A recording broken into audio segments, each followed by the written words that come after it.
episode of the Format Podcast Live. Was this Wednesday night? Yeah, Wednesday night, man. Night. Yeah. I lost it for a second. But yes, welcome back to another episode of Format Podcast Live. Myself and Transformer here to deliver you that sports talk you've been waiting for.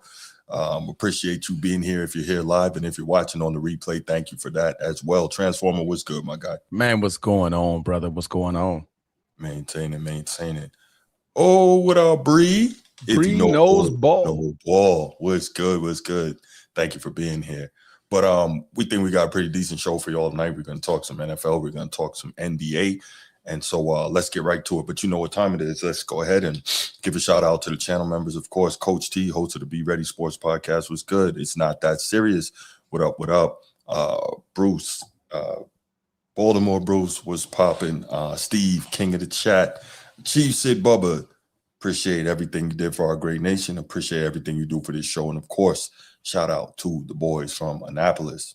Anchors away, my boys. Anchors away. Oh, my bad, Matt. Order arms. There you go. Shout out to the boys from Annapolis for getting it done and not giving in to the disease of me. Yes, sir. Shout out to you all for that. What's up, young disciple? No doubt. Was good. Steve, king of the chat. How you doing? Sneed, got what you need always. Nino, thank you. And finally, New York City, Micah Parsons. Thank you all so much. I appreciate y'all. We're gonna go ahead. We're gonna get the spiel, and then we're gonna get right to these topics. Quick hits, of course, and then the topics. If you're watching here on YouTube, make sure you go ahead, click that subscribe, that like, that notification bell. Make sure you're kept up to date whenever we drop new content on the channel. If you want the audio-only version of the podcast, open up your audio podcast platform, hit the search bar, type in The Format Podcast. We should come right up. If you're enjoying the content, make sure you give us a like, leave us a 5-star review, and drop a comment. All that stuff helps us rise in the algorithm, helps us find more sports fans, helps more sports fans find us. Make sure you write it down, put it in your phone, make a note of it. The Format Podcast is live Sunday mornings at 10 a.m. Eastern. And finally, if you're really and truly enjoying the content we're delivering you, make sure you hit that join button. There's going to be exclusive content here just for you. Come on. You know what to do. You know what to do. We ain't gotta stress it, man. You know what to do, man. You know what to do. Go get it. Click that button. All right, y'all. Quick hits. Let's get right to it. Transformer, you want to start us off? All right, man. Yes. So, yes. Let me first off by saying, first and most importantly, congratulations to Chicago's own Derrick Rose for entering the Chicago Bulls Hall of Fame. What a magnificent journey it has been for the young fella. Memphis, I almost said Memphis Grizzly. What are they called? Memphis Grizzly for a little while. Not the Grizzlies. What are they called? The college team. Oh, Tigers. Tigers. Jesus Christ. I couldn't even remember. I'm from the city and I freaking forgot that fast. Okay. Memphis Tigers, legend at Memphis in college, and of course drafted to Chicago, where he made a little run, got an MVP, got him as close as they could to the title for the first time since Michael Jeffrey Jordan was there. And man, had some devastating injuries that definitely derailed what could have been a magnificent career in this total. But he still bounced back. He kept bouncing back to play some good ball. And congratulations to his retirement. His retirement as well, but also, of course, him being entered in the Chicago Bull Hall of Fame. Now that I'm done with that, yes, this isn't about Derrick Rose. This is about Reggie Miller. Oh, Reggie has been on record for about 2 to 3 weeks for saying, to me, some asinine things without doing, a little bit of his own research. You would think that since he is on the sideline watching the games, calling the games, that he would dig a little deeper when it comes to certain things that come out of his mouth, or research things or properly word things before he iterates them in his soliloquies or interviews that he does. But he was being interviewed. I believe this was a FaceTime or one of them video calls where he stated these things in his belief in Derrick Rose will get into the Hall of Fame one day. He said for a 4 to 6 year stretch, him and Sir LeBron James Sr. were battling for who was the best player in the game. Reggie. Oh God. Just do homework, right? Just do a little bit of homework. Just a little bit. And you would have looked at that statement and said, what the hell was I thinking about saying such words? Cocaine is a hell of a drug. Cocaine is a hell of a drug. Derrick Rose was drafted in 2008. Of course, he won his MVP 2 years later, 2010, 2011, which I believe at the time he was the youngest MVP. Correct me if I'm wrong, Bruce. Yeah, youngest. Yeah, that's correct. He was the youngest MVP. Didn't KD take that from him? No. Okay. Well, we'll just say for right now, he's the youngest. I don't think he's the most, but go ahead. Yeah. All right. So at 22 years old, he won his first and only MVP. Of course, the very next season, after his MVP season, that's when he had the first ACL injury. And of course, he didn't play for half of that season. And of course, the very next season. And then he only played 10 games in the following season. Bruce. Yes, sir. He got Rookie of the Year. Second year was an All-Star. Third year was an MVP. After that, Derrick Rose was never at the top of the game. No. That was it. So we can only define Derrick Rose's elite career happened in 2 seasons. Just two. Only two. So for Reggie Miller, man, to have such a statement, knowing that even in his prime, this is 2010, 2011 when he won the MVP, Kobe Bryant was still in the game. Just came off of a title. Kevin Durant is in this game. That's right. You still got Tim Duncan. Those guys are still they're still in the league. They're still in the league, clawing and battling their way to the top. Kevin Garnett, he's still in the league. It's a lot of elite players that are in the league. But just to say these words, for a 6 to 8 year stretch, him and LeBron were battling for who the best player was in the game. He was only good for 2 years, Reggie. So where did you get 6 to 8 from? Where? So just a little homework. Just a little homework. In his best season, his MVP season, he averaged 25 points, 7 assists, and 4 rebounds. That was his MVP. His next best season would have been the following season before his ACL injury, where he only averaged 21 points per game and almost, we'll just say, up to 8 assists per game with 3.5 rebounds. That's it, Reggie. That's it. The previous season to his MVP season, he averaged just under 21 points per game, 6 assists, and just under 4 rebounds. Yeah. Those were his best years, Reggie. And that doesn't come close to what Kobe was doing at that time, to what LeBron was doing at that time, Dwayne Wade was doing at that time. Yeah. It's a lot of players you can name in the game that were doing it far better than Derrick Rose for a 6 to 8 year stretch. We'll give him 2010, 2011 because that's his MVP season. You are voted the best player in that game. Kobe Bryant was dominating that year. LeBron was dominating that year, right? You had the best record in the league. That was it. So for 6 to 8 years, Reggie, one hell of a statement. This is a quick hit, so I'm not going to dive deeper into it. Bruce, thoughts? Right. Yeah, no, absolutely. So I don't know if you saw last week, I did a show solo, really going at Stephen A. Smith and Cam Newton for their ignorant commentary on Notre Dame football. And go Irish. Why is my camera so zoomed in? But it's not even so much. It wasn't even so much about Notre Dame, right? Obviously, y'all know, love Notre Dame football. That's me. But it's not about that. Go Irish. It's not about that, though. The bigger issue is exactly what you're talking about right now, Transformer. When these guys who have researchers and these guys who they know their voices carry weight, they get on the air and they get behind the microphone and say utterly ridiculous things. And it's really frustrating because people often run with those things without checking. So for Reggie to say something like that, it was like a couple weeks ago, LeBron did this ridiculous travel on a supposed step back 3. And even on the replay, Reggie was like glazing the quote unquote footwork. And it was just a horrible travel if you saw it. It was like as bad or worse than James Harden back in the day. It was bad. Yeah. He's still talking, oh, look at the footwork and I'm like, really? This is what we're doing? So anyway, I say all that to say, it's very disappointing to me to hear people whose voices you would respect to be sitting there blatantly lying on TV. Because that's not, he didn't say 3 or 4 years. That would have still been wrong, but it wouldn't have been as egregious, right? I could have understood it. Yeah. 8 years? 6 to 8. 6 to 8 years, him and LeBron was back. First of all, even at his absolute peak, he and LeBron were never battling on who's the best player, even at his absolute peak. And shout out to Derrick Rose for being an MVP, youngest MVP ever. Absolutely. Doing a great thing, carrying his hometown team to the #1 seed in the East.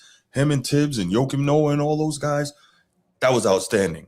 But even with that, he was never battling LeBron for best player in the league. So can we be honest here? That was never come on. Never a conversation. Yeah, never. It was never a conversation. Did you hear that? Mm-mm. Okay. Just now we were celebrating Derrick Rose. I mean, he was because he climbed real fast, and it's like, boom, man, he's great. Right. The conversation was that he's going to be a force in this league for years to come. Right. There was never he's the best player in the game conversation. Not with Kobe and LeBron doing Kevin Durant doing what he doing. No way. No way that was a conversation. No. Correct. So. Yeah, Transformers. So I'm with you. This stuff got to stop. So yeah, gotta we can slow leave it there, man. but yeah, come on, do better, Reg. And you're a Hall of Fame, like Reggie. Come on, man. Yeah, Reggie. We speak. I mean, one of the greatest shooters of all time. Right. For a guy who was bullseye, he was way off on that. Way off. This is one of them threes that he missed. Oh my God! There's no BS on the legend, man. If you listen to what we started off with, you know what this is about. We gave the flowers, and this is about Reggie. This is not Derrick Rose. Derrick Rose couldn't help that he tore his ACL multiple times.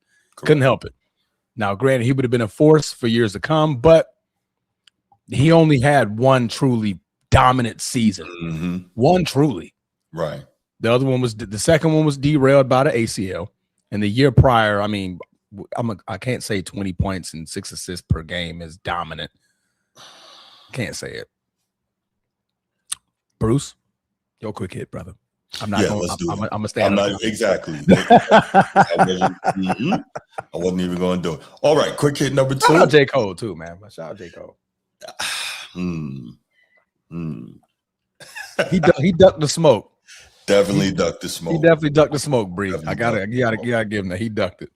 Now he's trying to repent from his ducking of the smoke. Right. Go ahead, Bruce. Go ahead. Yeah, no doubt. So reports are now that Giannis says he's not going to come out and say it publicly because he doesn't want to be the bad guy. But the reports are now that Giannis clearly wants out of Milwaukee, and now the Bucks are sooner rather than later. So the Bucks are scrambling, trying to make something happen before the trade deadline. So I guess it's clear that he won't be signing that max extension this offseason, and he will be likely in a different uniform at some point soon. Next week. That is the 5th. Next week. It's only, Tuesday. I think Tuesday? We're looking at Tuesday. Yeah. It has to be done by Tuesday. Mm-hmm. So. Yep. That's right. Tuesday is the 5th? Yeah, I believe it is. Okay. So with that said, where were we? Yes. So February 5th is Thursday. My apologies. Thursday. Okay. Multiple teams are trying to work with Milwaukee to make a deal. So reported on ESPN that the Heat, Timberwolves, the Knicks, and the Warriors are among the main suitors. Man, I'll just say, because this is a quick hit. Out of those, Heat, Wolves, Knicks, and Warriors, I'll cut 2 out of there. I would love to see him with the Knicks. You all know that. I really want to see him with the Knicks. But the Warriors would be cool too. But at the same time,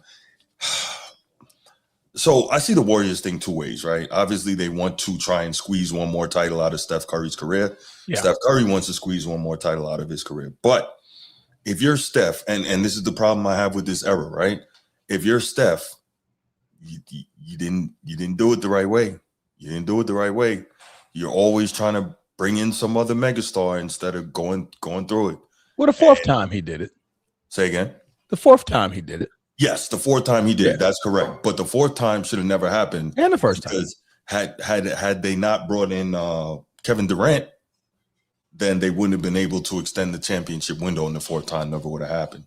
Yeah. But so we got to give him the first time, and we give him the fourth time. Okay. Yeah. Yeah.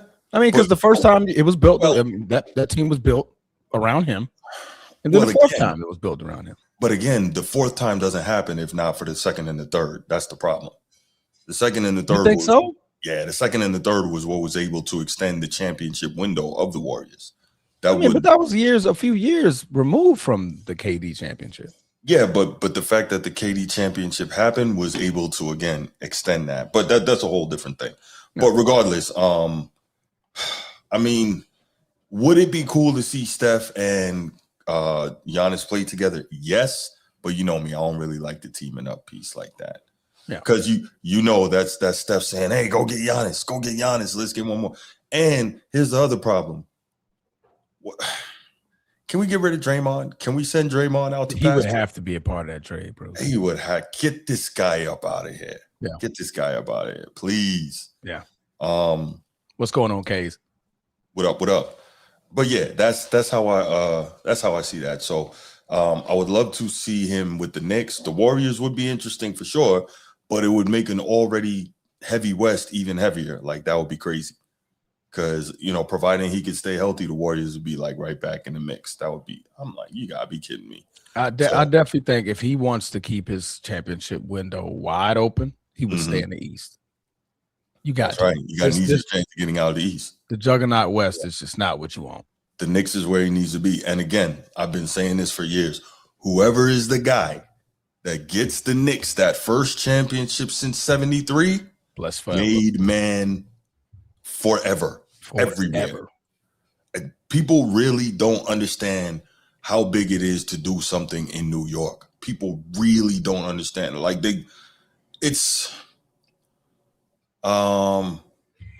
believe it or not, it's bigger than doing it in LA, especially in this situation, right?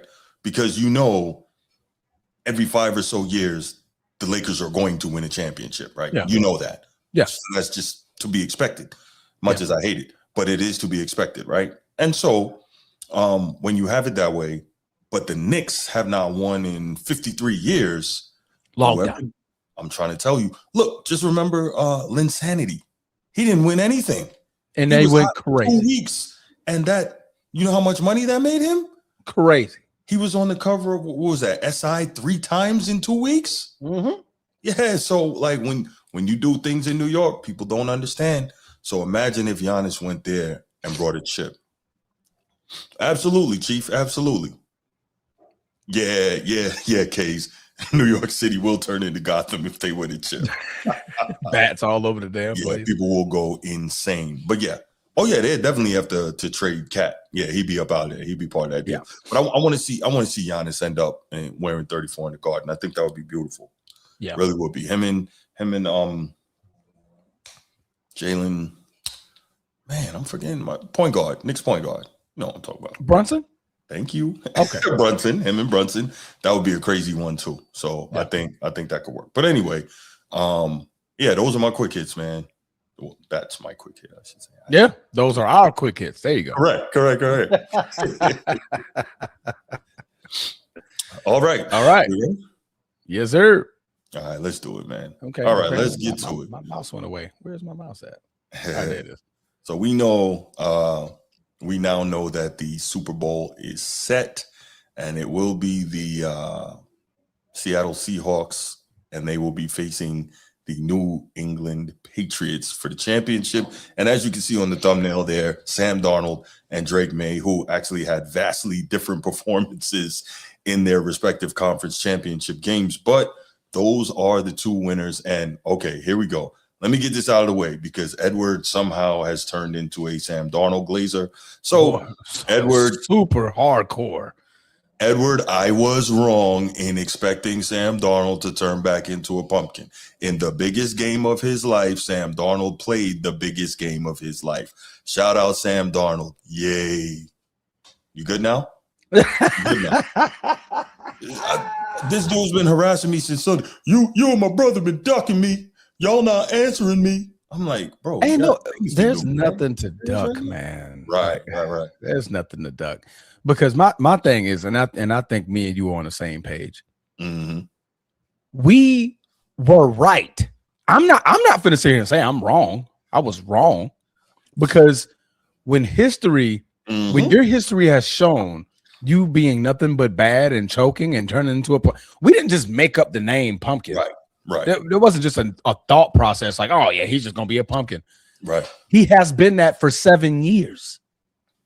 7 seasons he's been in 8 seasons if you include this year. He has been in the league, Sean. 8 years. His best season last year, we saw him choke on multiple occasions. Mm-hmm. We saw it. Yes. So that's not to say that can he turn a new leaf? Yes, he can. Yeah. So congratulations. He played a great game. That was the best game of his career was played last week. That was the best game of his career. And he's likely going to win the Super Bowl. Very likely to win the Super Bowl. Right? Team is stacked. They're loaded. They're ready. They're clicking on all cylinders. They are ready. But to say we were wrong, I'm not going that far because up until that game, we were right. That's what I tried. We were absolutely right. So I'll say this. I'm not going to speak for you. I'll say I was wrong because I believe that he was going to, in that game, turn back into his old self, the self that we saw in the playoffs last year. Yeah. And he didn't do that. So again, shout out to him for having a great game in the biggest game of his life so far. Really, shout out to him. But I mean, it's not that serious to talk about, y'all was ducking me, y'all was hiding and all that. I'm like, oh okay. I just stopped responding to him because he couldn't formulate where this damn Sam Darnold love come from. I don't know either. I don't know. But he had a fantastic game. But see, let's also, right, before we get into this, can we also keep it a buck, right? See, Edward loves leaving things out. And, well, I don't tolerate that very much. Yeah. So Sam Darnold, while I think he led the league in passer rating. So.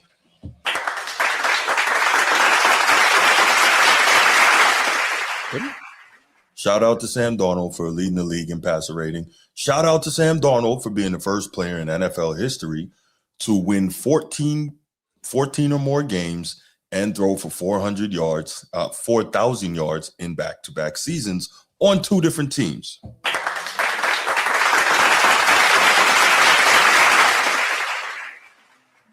There you go, Edward. Are you happy to hear that? Now, let's talk about the part that you left out. So with all of that, he didn't lead the league in passer rating, bro. Say again? He didn't lead the league in passer. That was Drake May.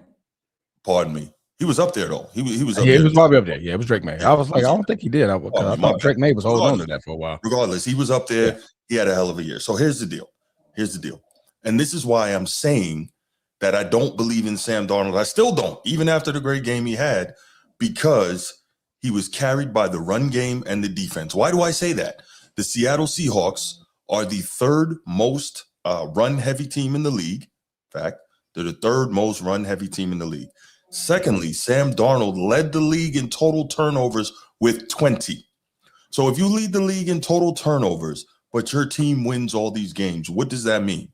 The defense is playing lights out to protect you guys when you keep giving the opposition extra possessions. Am I right, or does that sound crazy to you? No, that sounds right. About right, Mike. Sound about right to me, buddy. Okay, just checking because Edward loves to leave that part out. He loves to ignore that because again, I don't know between him, Joker, and Sam Darnold, something's going on here. And I keep telling him I'm gonna tell Joker that he's cheating on him with these other guys, but whatever. Hey man, what? Hey, Joker is this guy. What happened? How did we get off on this tangent right here, man? God damn. No, but in all seriousness, the Seattle defense was crazy and they did their thing. But surprisingly, as great as that Seattle defense was, the Rams showed you how great their offense was, but it just came up a little bit short because we saw Matt Stafford, 22 of 35 for 3 touchdowns and 374. He got busy. Freaking Puka Nacua. Is Puka Nacua a monster or what? That kid is a dude, bro. He is a dude playing a dude disguised as another dude. Man. Quote the movie. What's the movie? I'm quoting everybody in the chat. But anyway, dude playing a dude disguised as another dude. He's that dude, bro. He's a monster. He's that dude. Yeah. So, I mean, really, this comes down to one of those games where it's a mistake, right? Obviously, you had the special teams mistake from the Rams that put the Seahawks in that was an easy position to get a touchdown there. Huge blow. If they don't turn that one over, they probably win this game, right? When the return man bobbles the kick return, then you have such a stupid play. Yeah, man. If you're falling, bro, just get out the way. Don't even try to catch it anymore. Let that shit hit the ground. Let it roll. That play pissed me off the entirety of, like, the whole game was obsolete for me. I'm like, you had an idiot. Like that was such a, like, in the moment, like, okay, you see the ball, you're falling. Why am I still trying to catch it falling backwards? It's already tough when somebody's running in your face and you got to catch a football that's spinning. Right. It's not a normal spiral like a pass. It's a kick that's flipping. So you got to be able to catch it. What in your right mind think you're gonna catch that thing falling backwards to the ground? Man, look, he should have just waited for the fair catch and then caught the thing. That way he didn't have to think about trying to return it. What's up, King of the Chat? As a car carrying idiot, I find this offensive to a slow way. No, but that was crazy though, man. You know, so you watching that happened, and so you know that was a situation where had that not happened, Rams probably win this game. Or you have a situation where they just can't. Oh, okay, there you go. They just can't get the one stop that they need, and this is where we got to give credit to Darnold for the game that he played. 25 of 36 for 3 touchdowns for 346. And you want to talk about another dude, JSN. Balled out. Got busy. Man. He looked like he was back at Ohio State out there. Like, he was doing it. This dude, he led the league.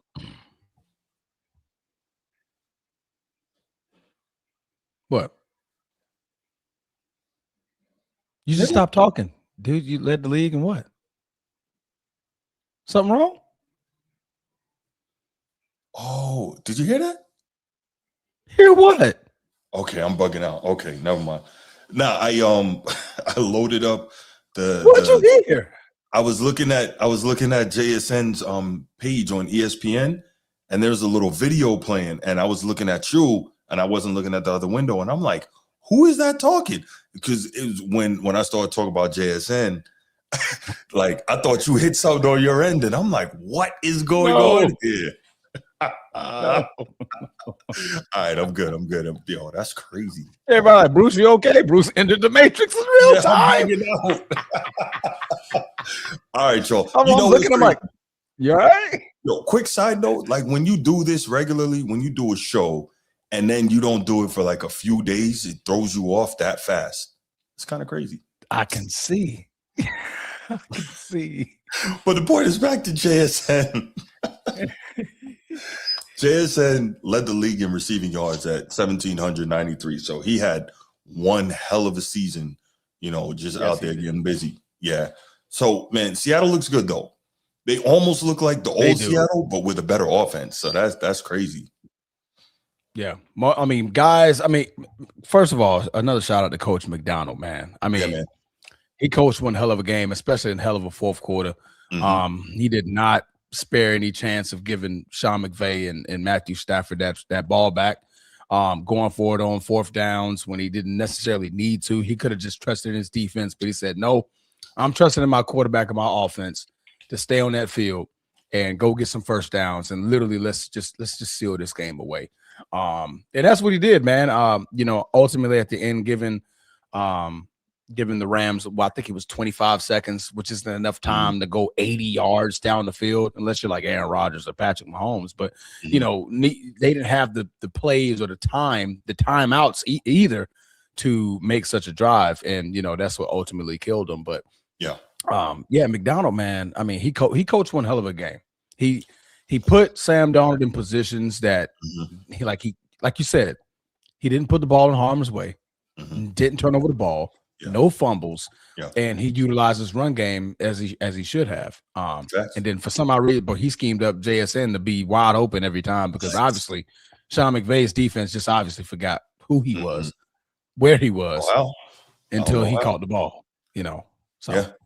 And let me tell you, just to be fair here, it wasn't just so much, Darnold didn't put the ball in harm's way. He made some big boy throws in this game as well. He did. So I got to give him credit and where it's due.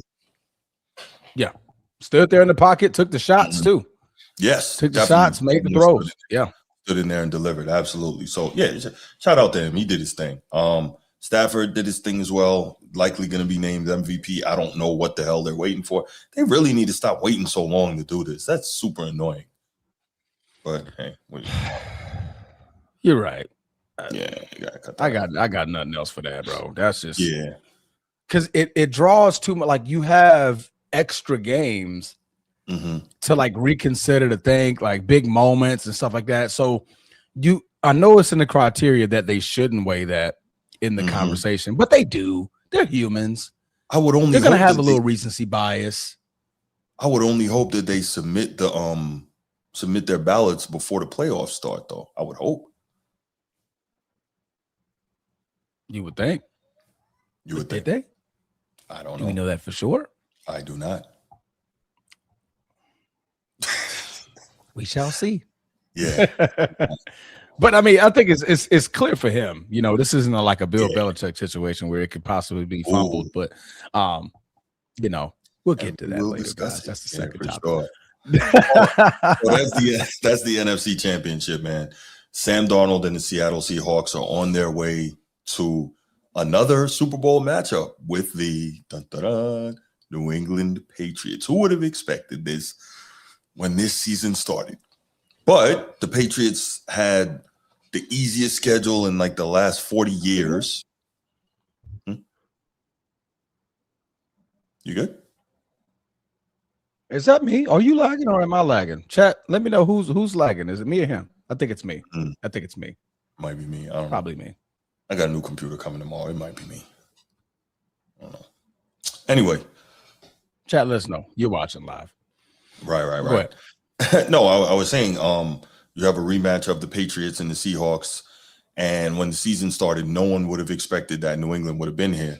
They had the easiest schedule in roughly the last 40 years.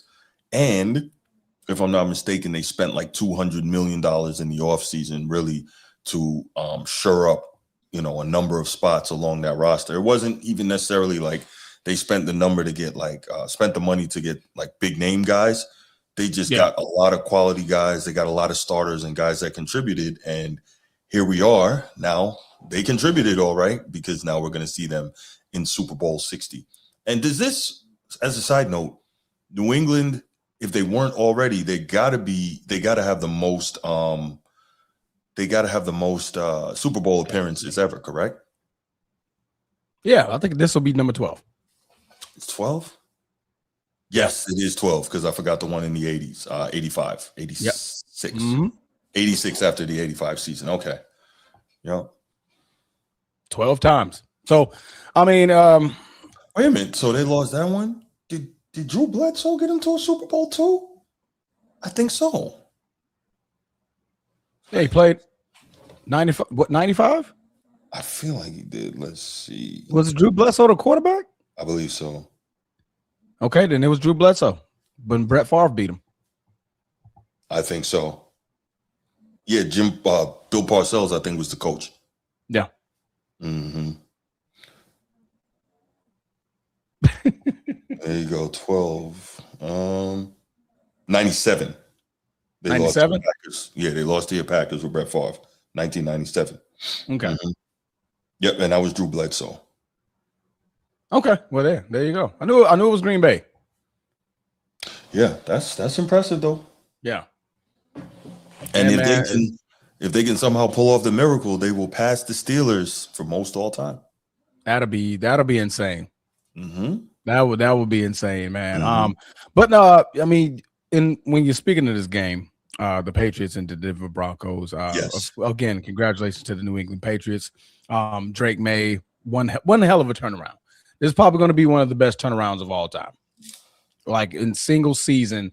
Last year we were I think they were 4-13 or something like that. Yeah, 4 wins, and here you go in the very next season, you're in the Super Bowl, the very next one. Crazy, right? Second year for Drake May. Looking at this game, I'm not gonna, say like he played poorly. The conditions were horrific. After that second half, nobody's doing nothing. Nobody's doing that. It became a pure run the football and don't drop it. Right. Don't drop it type of game. Because you couldn't make a throw if you wanted to in that game. But definitely a battle of defenses. Who defense was better? This game to me, man, Sean Payton got to look at himself in the mirror, and I'm still wondering why he went for it on 4th down, up 7. Well, I'm not even like, why did he go for it on 4th down? That wasn't my concern. It was that he changed the play, because it was supposed to be a run, and then he changed it to that naked bootleg sprint right concept, and that's where he got caught. I've always been a believer, right? If you're that deep in the red zone and it's 4th and 1, you should be able to convert that every time. Line up and go smash mouth. You should be able to pick up 1 yard, right? And if you don't, you should be able to. But if you don't, I've always been a believer, you've got him pinned deep. You should be able to trust your defense at that point. And maybe that's what Sean Payton was thinking. Not when it's a blizzard coming, bro. Maybe he didn't believe in his kicker in those conditions. That was before the blizzard. That's true. That was before the blizzard. That was before the blizzard. You're right. You're right. It was that field was greener than grass. It was green. So, and it was what, the third drive of the game for them. So I'm like, you're up 7. Take the points. Points are going to be at a premium when it comes to the second half. That storm came quick and it came hard. Pause. Right? Yeah, for sure. How am I can't continue to trust, and because obviously later on we found out I can't continue to trust that Jayson Tatum is not going to go out there and make mistakes. How many times can Jayson Tatum get this? I mean, I keep saying, Jared, is it Jayson? Jared, you thinking about Jayson Tatum? So no, man, Jayson Tatum. No, Jared, I'm the beekeeper, right? The beekeeper. You know they're coming out with another one, right? Is it okay? That wasn't fake. They're making another one. What? Okay, man. Hey, I'll watch any Jayson Tatum movie, bro. Yeah, they're all the same, but they're entertaining. Every time he's effing somebody up. I'm just the working man. I'm just the working man. I want no problem. I want no problem. And then there is going to be a problem. There's going to be a problem because he's going to he came with the beekeeper. He said, I'm here to burn the building down. I'm like, God damn, bro. Hold up. Hey, he told you what was going to happen. I'm here to burn the building down. Yeah. Told front of this, you might want to get that out of here. He definitely burned it down, though. He burned the mug down. But anyway, yes, back to Stidham, my bad. Yes, my bad. But you can't trust Jared to get down there again, right? You're going up 10. Your defense is playing lights out, right? You're at this juncture of the game. You couldn't get Drake May down there, and then what happens? The very next drive, Stidham makes that mistake. He makes that mistake, and now you guys are now tied 7-7. The mistake happened. So now you put Stidham at a disadvantage because now he's back and forth with this, trying to get the team down there. And then obviously the Patriots got a great defense. You couldn't expect him to just go down there and continuously do this again. So if this was Bo Nix, go for it. Absolutely. Go for it. It's Bo Nix. Bo Nix can get us back down there. But right. Stidham. It's Stidham. And clearly, I don't know what the hell was up with this little push pass thing that he was doing, because I guess he ain't played the game in so long. But obviously, you saw he wasn't ready for the moment. Yeah. But you put him in that moment, Sean. You put him in that moment. What choice did he have? Yeah. But yeah, man, congratulations, Patriots, bro. Right. And now I think the Patriots are going to end up being dog food for the Seahawks, man. Okay, we doing predictions now? Okay, no. Let's okay. Wait. Let's wait. Okay. We'll do that pick 'em next week. We'll do that. Okay. Yeah. All right. Because I'm about to say, boys, somebody might be food. Somebody might get carved up. Yeah, you probably right about that. Yes, sir. You're right about that. But yeah, calls on this. Yeah, definitely. Let's go. Let's do it. Blue. And leave Blue alone, man. Blue tired, man. I probably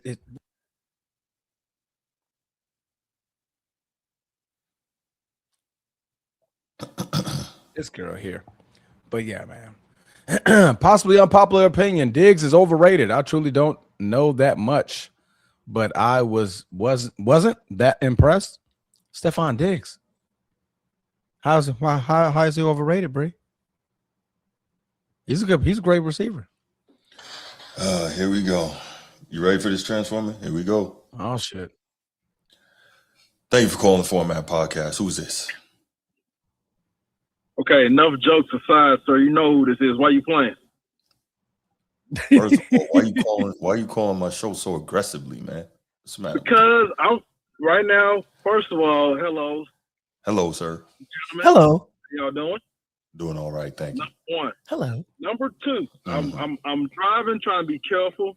And the roads are bad in Tennessee. Hopefully, whoever in the chat in Tennessee, be careful getting to the crib. Let me go ahead and say that first. Thank first you, sir. And foremost. Mm. Now, let's get down to the bottom of this. I heard everything y'all said. I couldn't say nothing in the chat because I'm focusing. I made a stop. Bruce, y'all did say what y'all said and everything like that about Mr. Sam Darnold. But what y'all did not bring up, who was in his draft class? Lamar Jackson, Baker Keep Mayfield, going. Josh DJ Allen. Khaled, keep going. Josh Allen. Going. Now, two of those guys, the three guys you named won MVPs, right? Lamar Jackson, Josh Allen. Why y'all did not call them an underachiever? They couldn't get it done. Edward, stop. No, we're not doing this because everybody knows I have been hard on Lamar. Pause. Harder than probably anybody else for his postseason failings. That was another pause. All right, pause. You're right.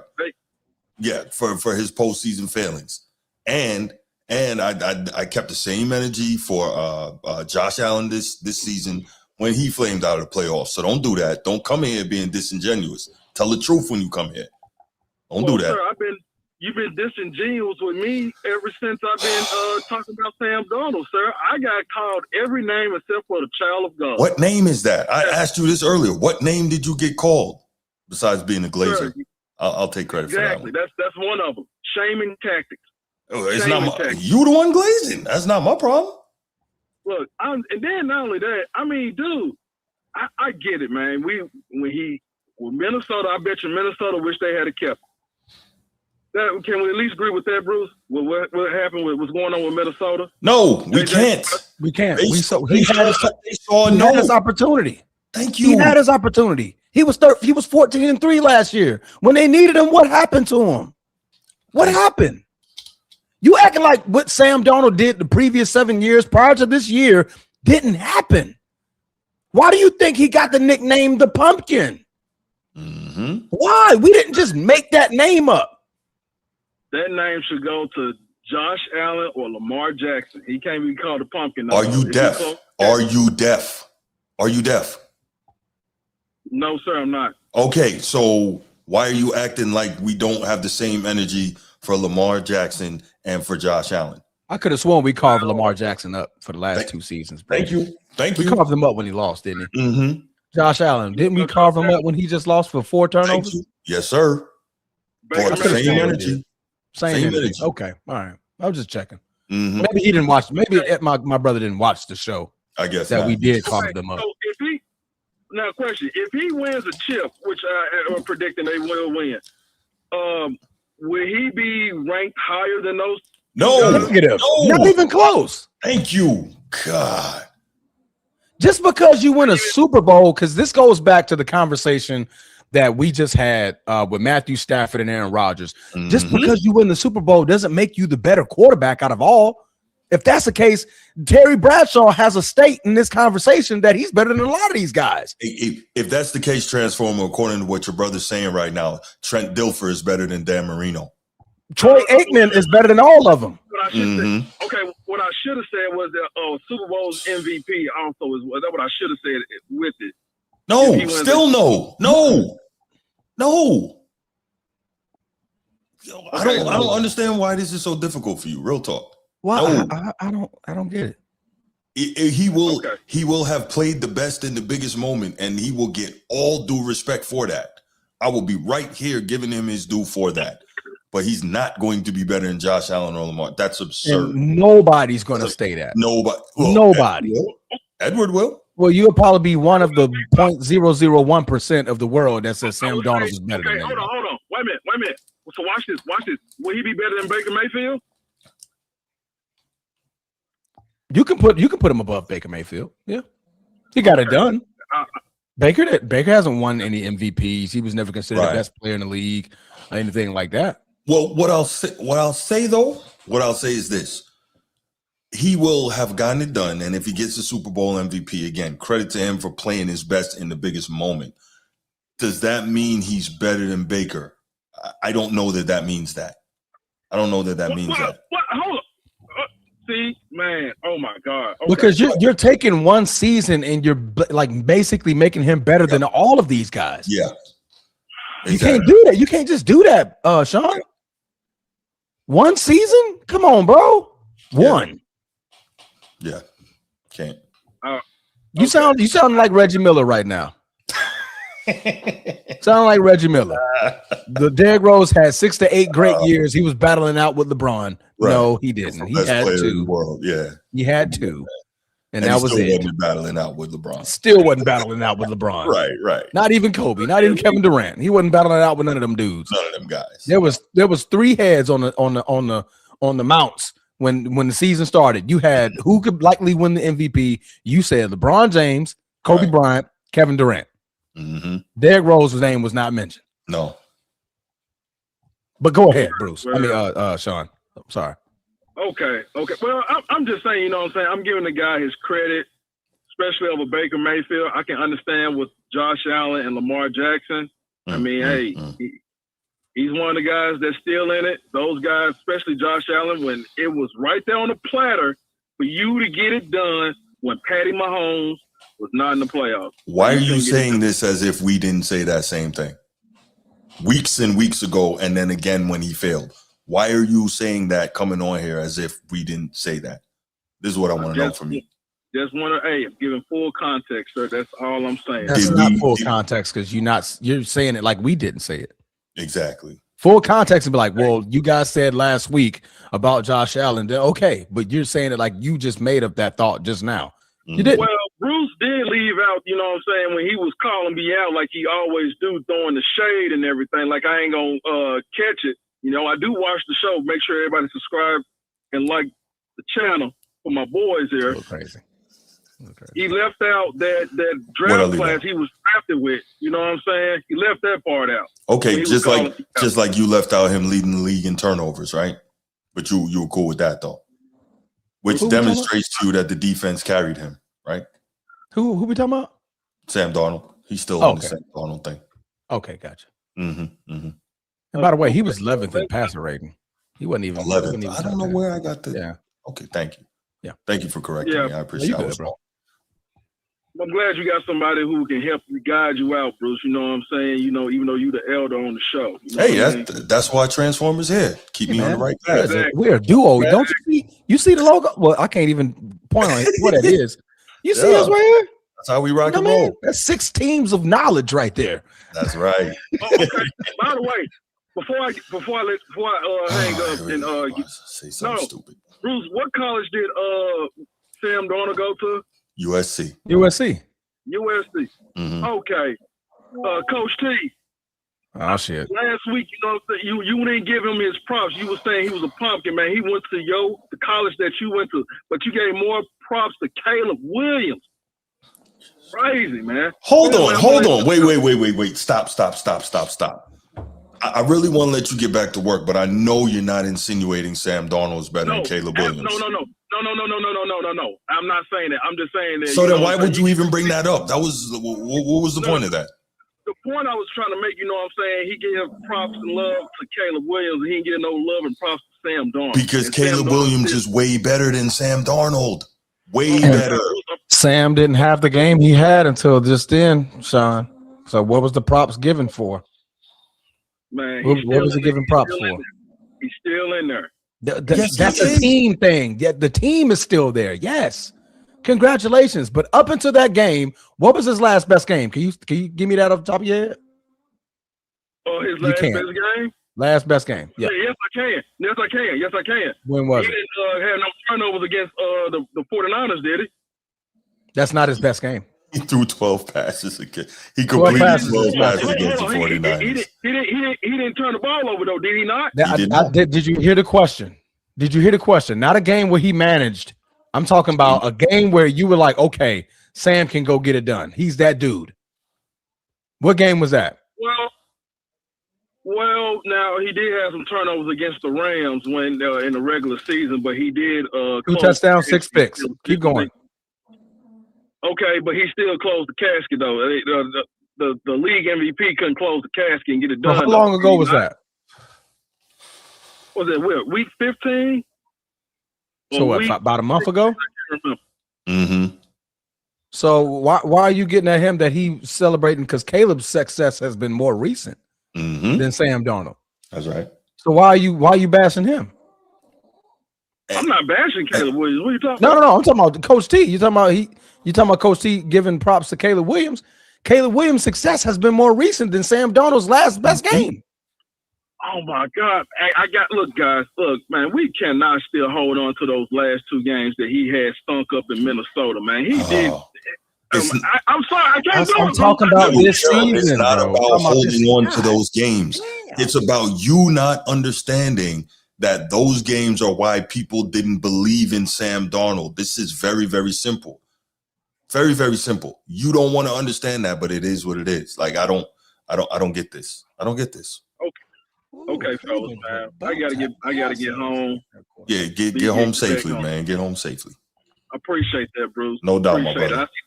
I see this last topic about JT, and I'm most definitely gonna tune in for that. Nah, it'll be brief. Nothing crazy. Okay then. Okay, better not be, but all right. Bree, I'm trying. I'm gonna better not be. I'm gonna take my meds, Bree. Go off my phone, man. Bruce, what up? Man. What's good, Bruce? How you doing, man? Good evening, fellas. What's going on? Why are you coming in with the serenading voice? I don't know. Good evening, fellas. Faded right now. I'm a little bit faded right now. So. A little bit what? Just faded. I'm a little bit faded right now in a good way. I don't even know what that means, but okay. A natural high, bro. I got a natural high right now. I don't do drugs. Oh, okay. Okay. I wasn't assuming you did. I but you old. You don't know nothing about today's slang. I'm sorry, brother. I mean, faded. I thought you meant like drunk. Aren't you the same age as me? I'm faded. I'm naturally high, brother. I'm faded. Those are 2 different things. Okay, but go ahead. I'm pretty sure you're the same age as me, man. But go ahead. Go ahead. Y'all not used to me talking in my baritone voice, huh?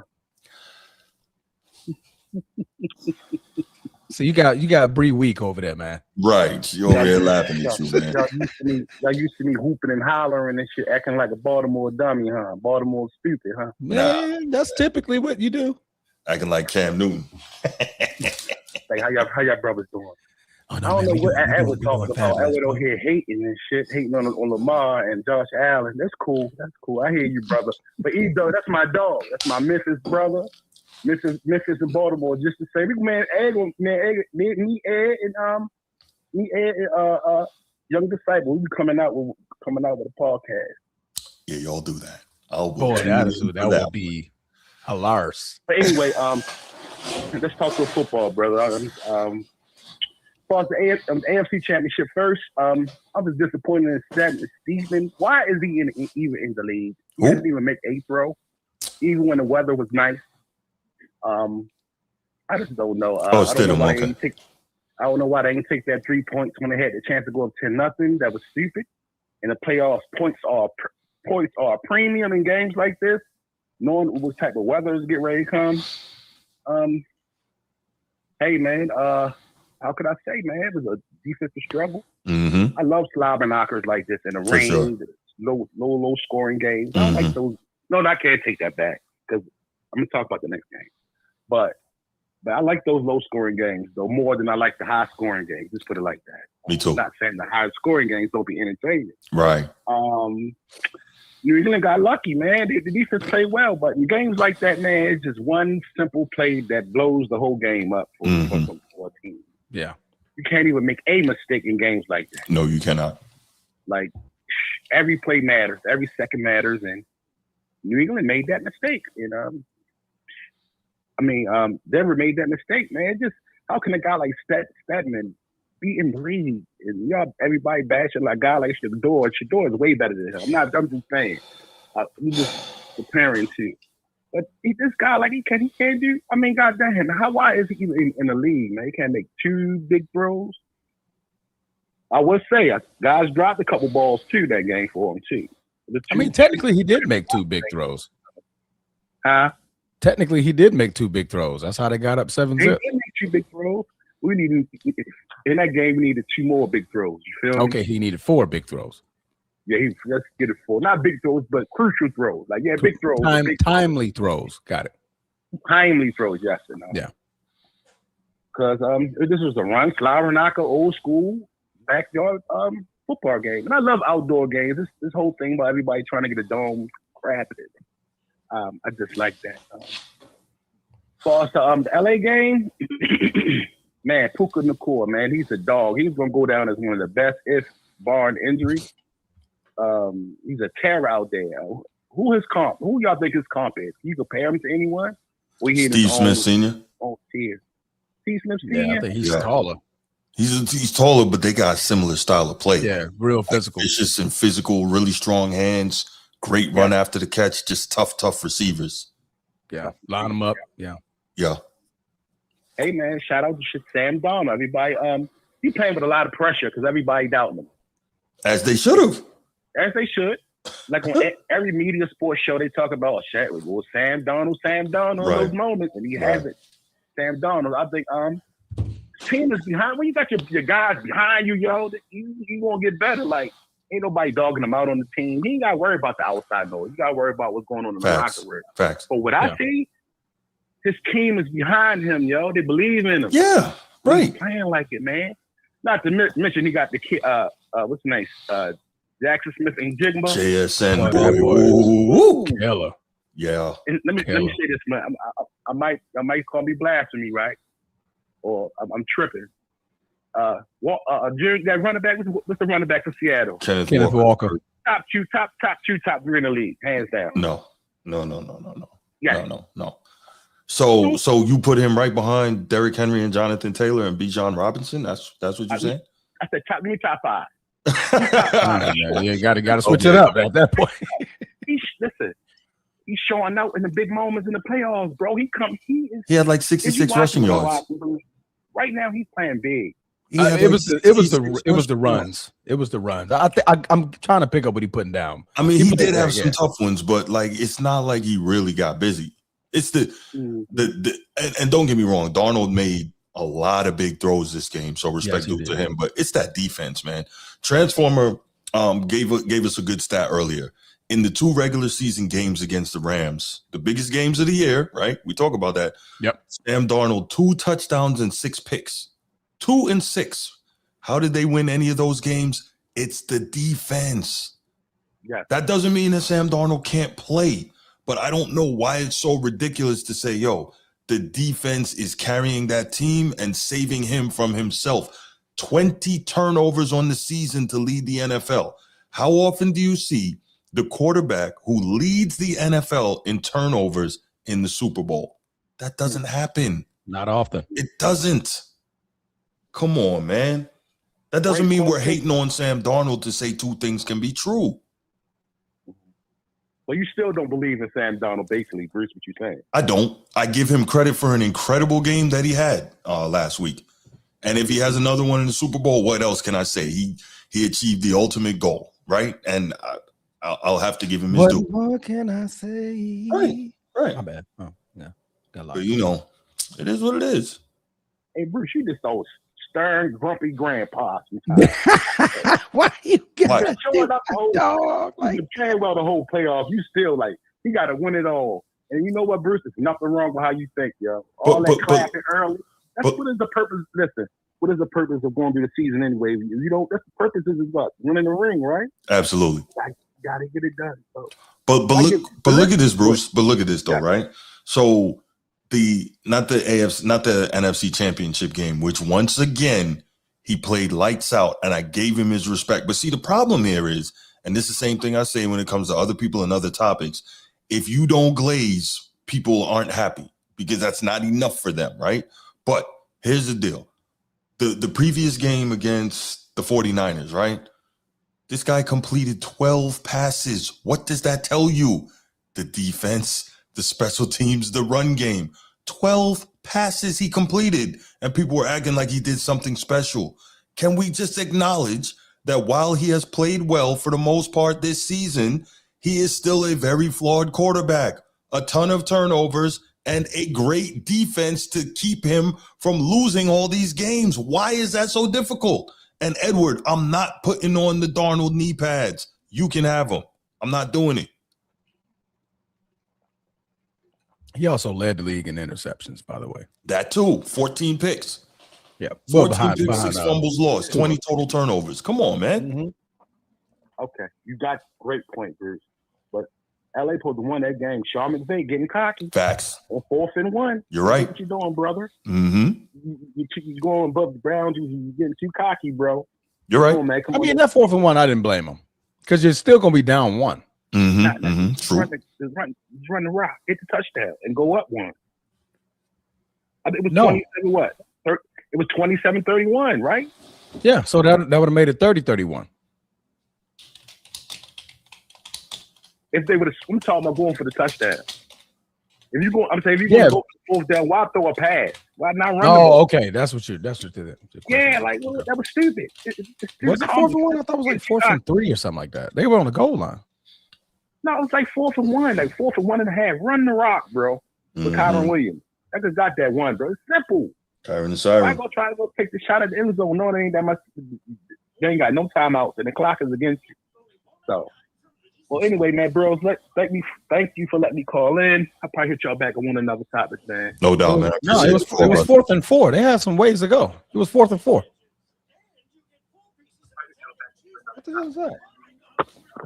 Mm-hmm. It was the ESPN was playing a little ad, but yeah, it was 4th and they had 4 yards to go, so they couldn't run the ball. Well, there you go. Yeah, I think the bigger blunder was the special teams mishap that gave Seattle that cushion, fantastic red zone freaking setup. Yeah, where they go right in and score off of that. But gave them some major cushion. All right, let's go to the next topic, shall we? Yep. You want to lead this off? Oh boy. I mean, has this been one hell of a discussion to talk about Bill Belichick? Bill Belichick. Mm-hmm. How many Super Bowls does Bill Belichick have? Ocho. And if you guys don't know what ocho means, that is 8 in Spanish. See.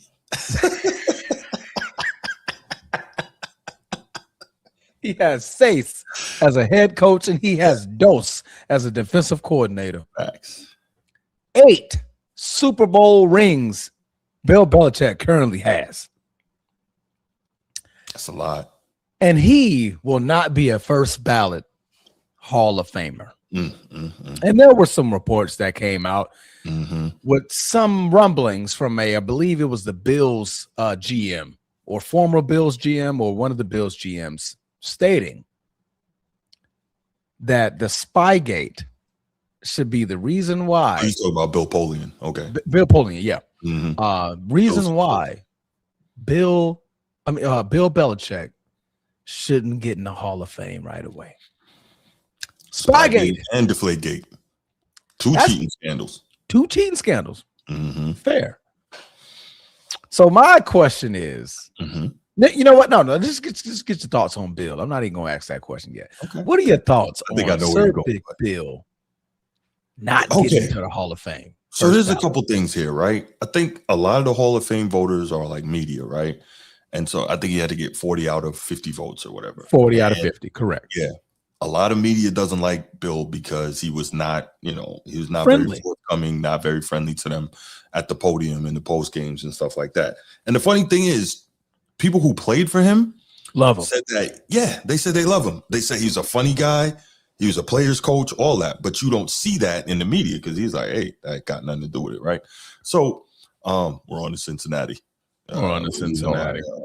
I haven't been on InstaFace and InstaFace was the funny one. Yeah, right. InstaFace. Yeah, right. Face chat, and I don't spend too much time on those things. But no, people didn't like Bill Belichick for his demeanor, right? A lot of the media, and unfortunately, a lot of those things can affect you when your time in the league in a particular sport is done, right?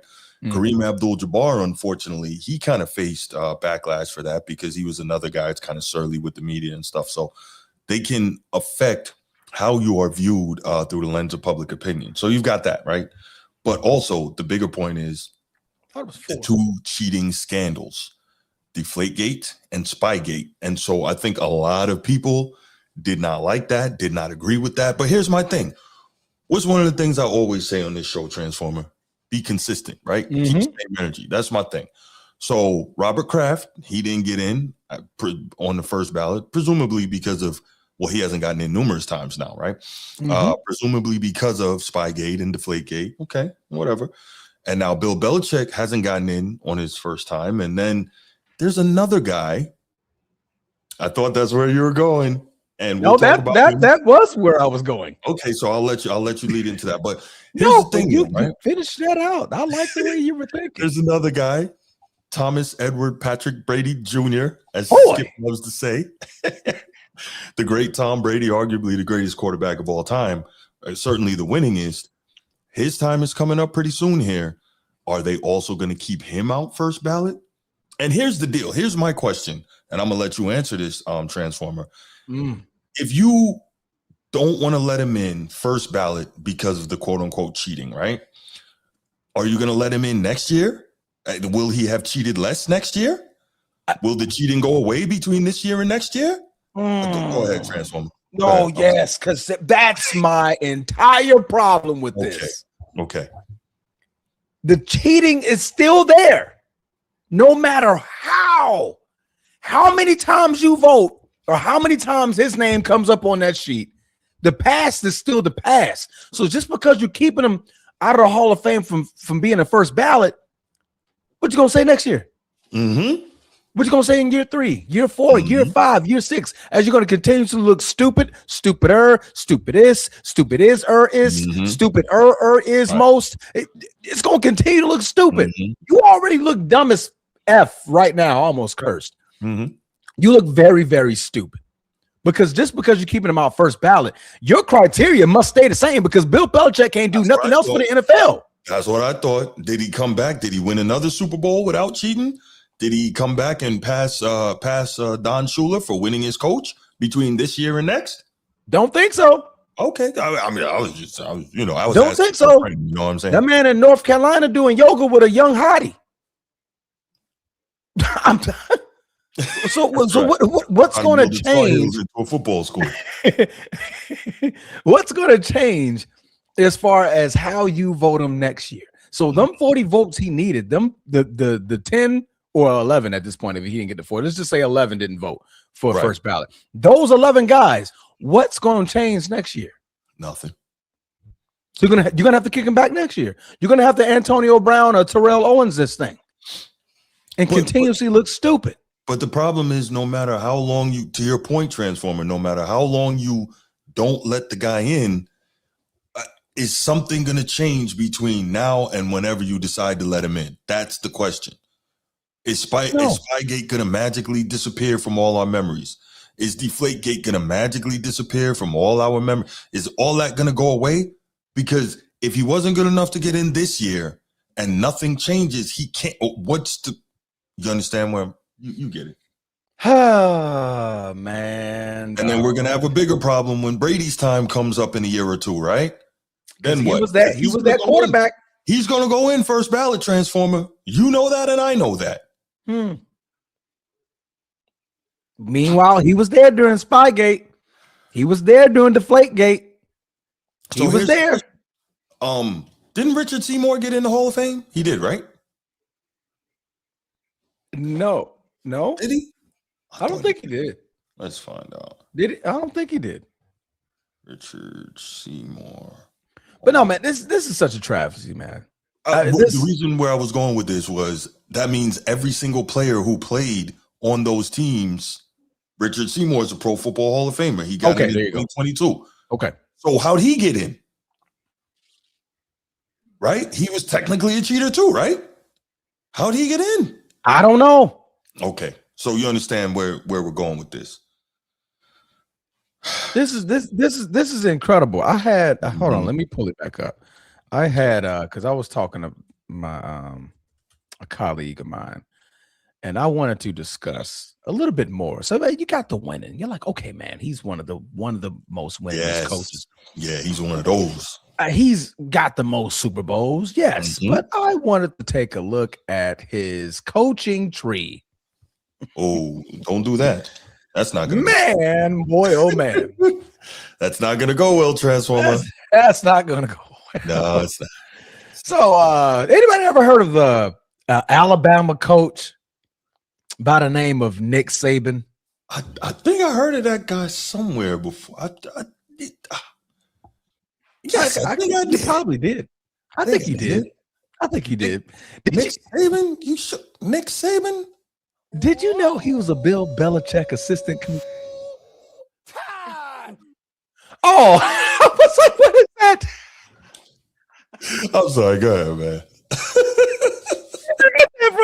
That's on the soundboard now? That's on the soundboard. Yeah. Oh, wow. It's in the media assets. Oh, wow. Yeah. Stephen A. That clown. I used it on my show. Time. So, yes, Nick Saban. Yes, we're talking 7-time NCAA champion. Correct. Right? Mm-hmm. But most winningest coach in NCAA football, right? That falls from Bill Belichick's coaching tree. That is true. Yeah. Bill O'Brien. You ever heard of Bill O'Brien? I have. Coaching tree. But he hasn't really done that much, though. They haven't really done that much, but it's a good name. Solid name. Josh McDaniels, though, a great offensive coordinator. Yeah, great offensive coordinator for sure. Yeah, I mean, you know who Charlie Weiss is. I know all about Charlie Weiss. Go Irish. Weiss. I say Weiss. I mean Weiss, but you know who Charlie Weiss is. Mm-hmm. That's Bill Belichick's coaching tree, right? He didn't do much either. But go ahead. Matt Patricia, though he's not great in the NFL as a head coach, he went off to go coach some Ohio State teams' defenses. Right? Great defense. I'm just talking about the overall. You ever heard of a guy named Mike Vrabel? I have. Who's in the Super Bowl this weekend? Next weekend? No, not Don Shula. No, not Mike McCarthy. Not Vince Lombardi. No. Mike Vrabel. Mike Vrabel. What? Yeah. I didn't even know that. Mike Vrabel was one of Bill Belichick's boys. He was, yeah. Come on, man. He was on his coaching tree, but he played for him. He played. Yeah. So he learned from Bill Belichick. He had to sit there. He played linebacker. He played linebacker. As a linebacker, had to study under Bill Belichick because Bill Belichick is known for his defense. So that culture that he's bringing back to New England got him back to the promised land. So there's multiple reasons why you look past all of the winning, you look past the Super Bowls. You go look at, the guys that he coached, the Brian Floreses that everybody wants as their defensive coordinators. This is a lot of freaking defensive coordinators that he coached, by the way. It's actually kind of insane. But the Nick Saban, like Nick Saban isn't who he is without the tutelage of Bill Belichick. That's fair. Went over there in Alabama and just straight said, F everything. I'm destroying the whole NCAA. Yeah, he did say that. You know what I mean? So, man, the committee, and I wanted to read this about, I saw something that came out right before we went live here on the show. It was a news release because now this has turned into a complete travesty. So the NFL Hall of Fame from Canton, Ohio, a statement was released of media reports related to Hall of Fame's class of 2026. Yeah. Here we go. The Pro Football Hall of Fame understands and respects the passionate reaction of many fans, media members, and enshrinees of the Hall of Fame itself. In light of published reports regarding the voting results of the class of 2026, it's that very passion that propels this game. The Hall also respects the members of the selection committee when they follow the selection process bylaws. It is an honor to serve as a selector. Each year, the Hall reviews the selection process and the composition of the 50-person selection committee. If it is determined that any member or members violated the selection process bylaws, they understand action will be taken. That could include the possibility that such selectors or selector would not remain a member of the committee moving forward. The selection of the new class is the most important duty of the Hall of Fame overseas each year, and the integrity of this process cannot be in question. That was the statement post the Bill Belichick snub. So obviously, I am curious where this goes. Yeah, for sure. I'm very, very curious. Well, the crazy part is, like we talked about, where is the consistency going to land? Because it won't land with Tom Brady. We know that. And again, it doesn't make any sense to do this because they know they're going to eventually let him in. So what was the point of this? So I looked it up, right? I looked up Bill Belichick's Hall of Fame snub. And here's some things they said. The most prominent reason cited by insiders is a lingering resentment over the Spygate and Deflategate scandals, the wait-a-year sentiment. Some voters, allegedly led by former GM Bill Polian, though he has denied leading a charge against Belichick, of course, reportedly argued that Belichick should wait a year as penance for these controversies, which, again, is really stupid because he's still going to be in and he's still going to be arguably the greatest coach ever. Maybe like him or Bill Walsh, right? So, like, I don't even see the point of the wait a year. It's okay. That jacket still goes on his back. And it's still going to be gold. That bust of a head that he has to get still gets to go in Canton. Right. So, like, I get it. It's nice to say first ballot, but he knows he's a first ballot. Everybody knows he's a first ballot. That's why it's causing such an uproar. From players to coaches to media to assistants, the fans, people. I've never been a Patriot fan in my life. Right. But I understand. Man, Bill Belichick, that's first ballot. Oh, without question. Ooh. K Soprano makes a great point. And let's see this. If they're doing this to Bill, y'all think Sean Payton will have to wait too? I mean, he was suspended for a year. Bountygate. Right. Was a thing in New Orleans. Great freaking point, Case. So, again, y'all know me. Keep it consistent. Keep the same energy. But they're not going PG.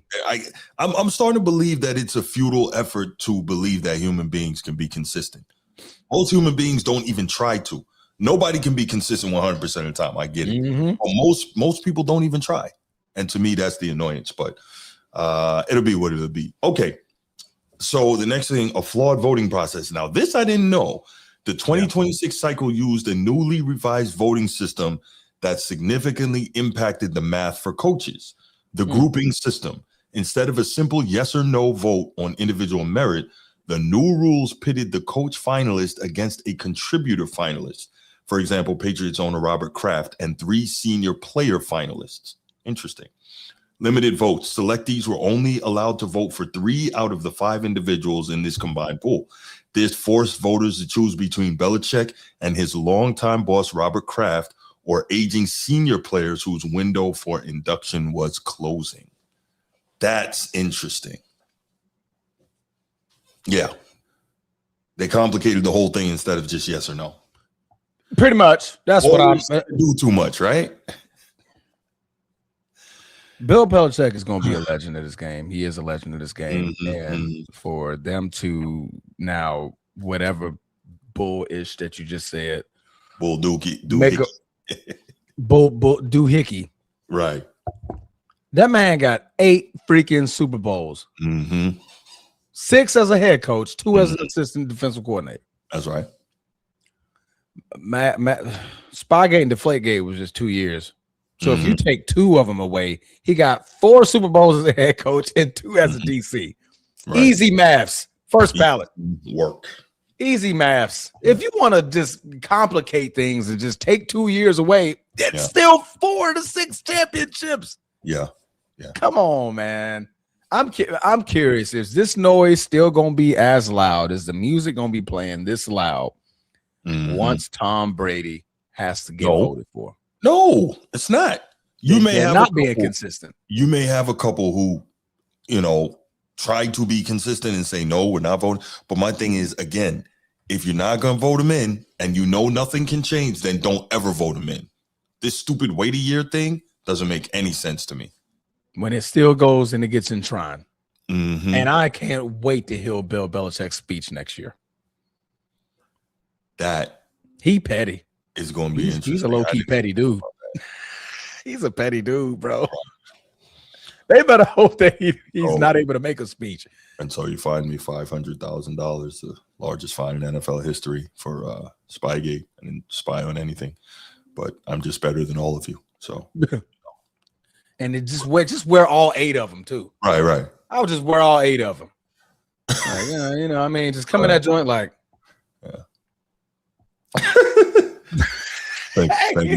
Thank you for inducting me into the Professional Football Hall of Fame here in Canton, and we're on to North Carolina. Hey, I couldn't be Bill Belichick's PR team. No, I would have made him put all 4 rings on and just walk up to the podium. Right, shining. I'm like, but is Bill Belichick bobbing? Yes, he is. Now you got to walk out with your hands in your pocket and then say, I would advise you all put your sunglasses on. Thank you. I got 1, 2, 3, 4, 5, 6, 7, 8. Hey, play 21 Savage. Play 21 Savage. I will freaking fall out. So here I got here 1, 2, 3, 4, 5. So he 6, comes 7, out and 8. I want to thank everyone for inducting me into the Hall of Fame, but I regret to tell you all today that I'm suffering from an ailment, the disease. The disease of me.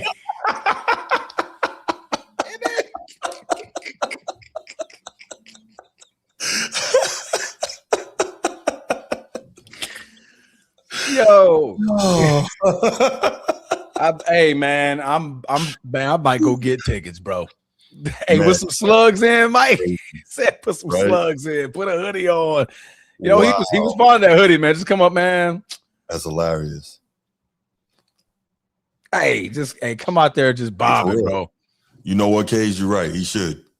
Yeah. Y'all want to do that? Get y'all. That's cool. Yeah. I go rent my own stadium out. I'll go right back to Gillette Stadium. Mm-hmm. Now he ain't gonna do it there. You do it in North Carolina Stadium. You come to the game. Yeah. For real. I'll do it at halftime. Oh man, come on, dog. That's just crazy, man. It really is. It really is. No, this is crazy. It really is. But I mean, all the people that are getting upset about it, they got to understand what's behind this decision, though. They got to understand that too. But the bigger problem is now you're going to see all the goalposts moving. So it is what it is. But Transformer, you ready to take a couple calls on this topic? Yes, I am, sir. Let's do it, brother. All right. Y'all know the number 904-219-8264. 904-219-8264.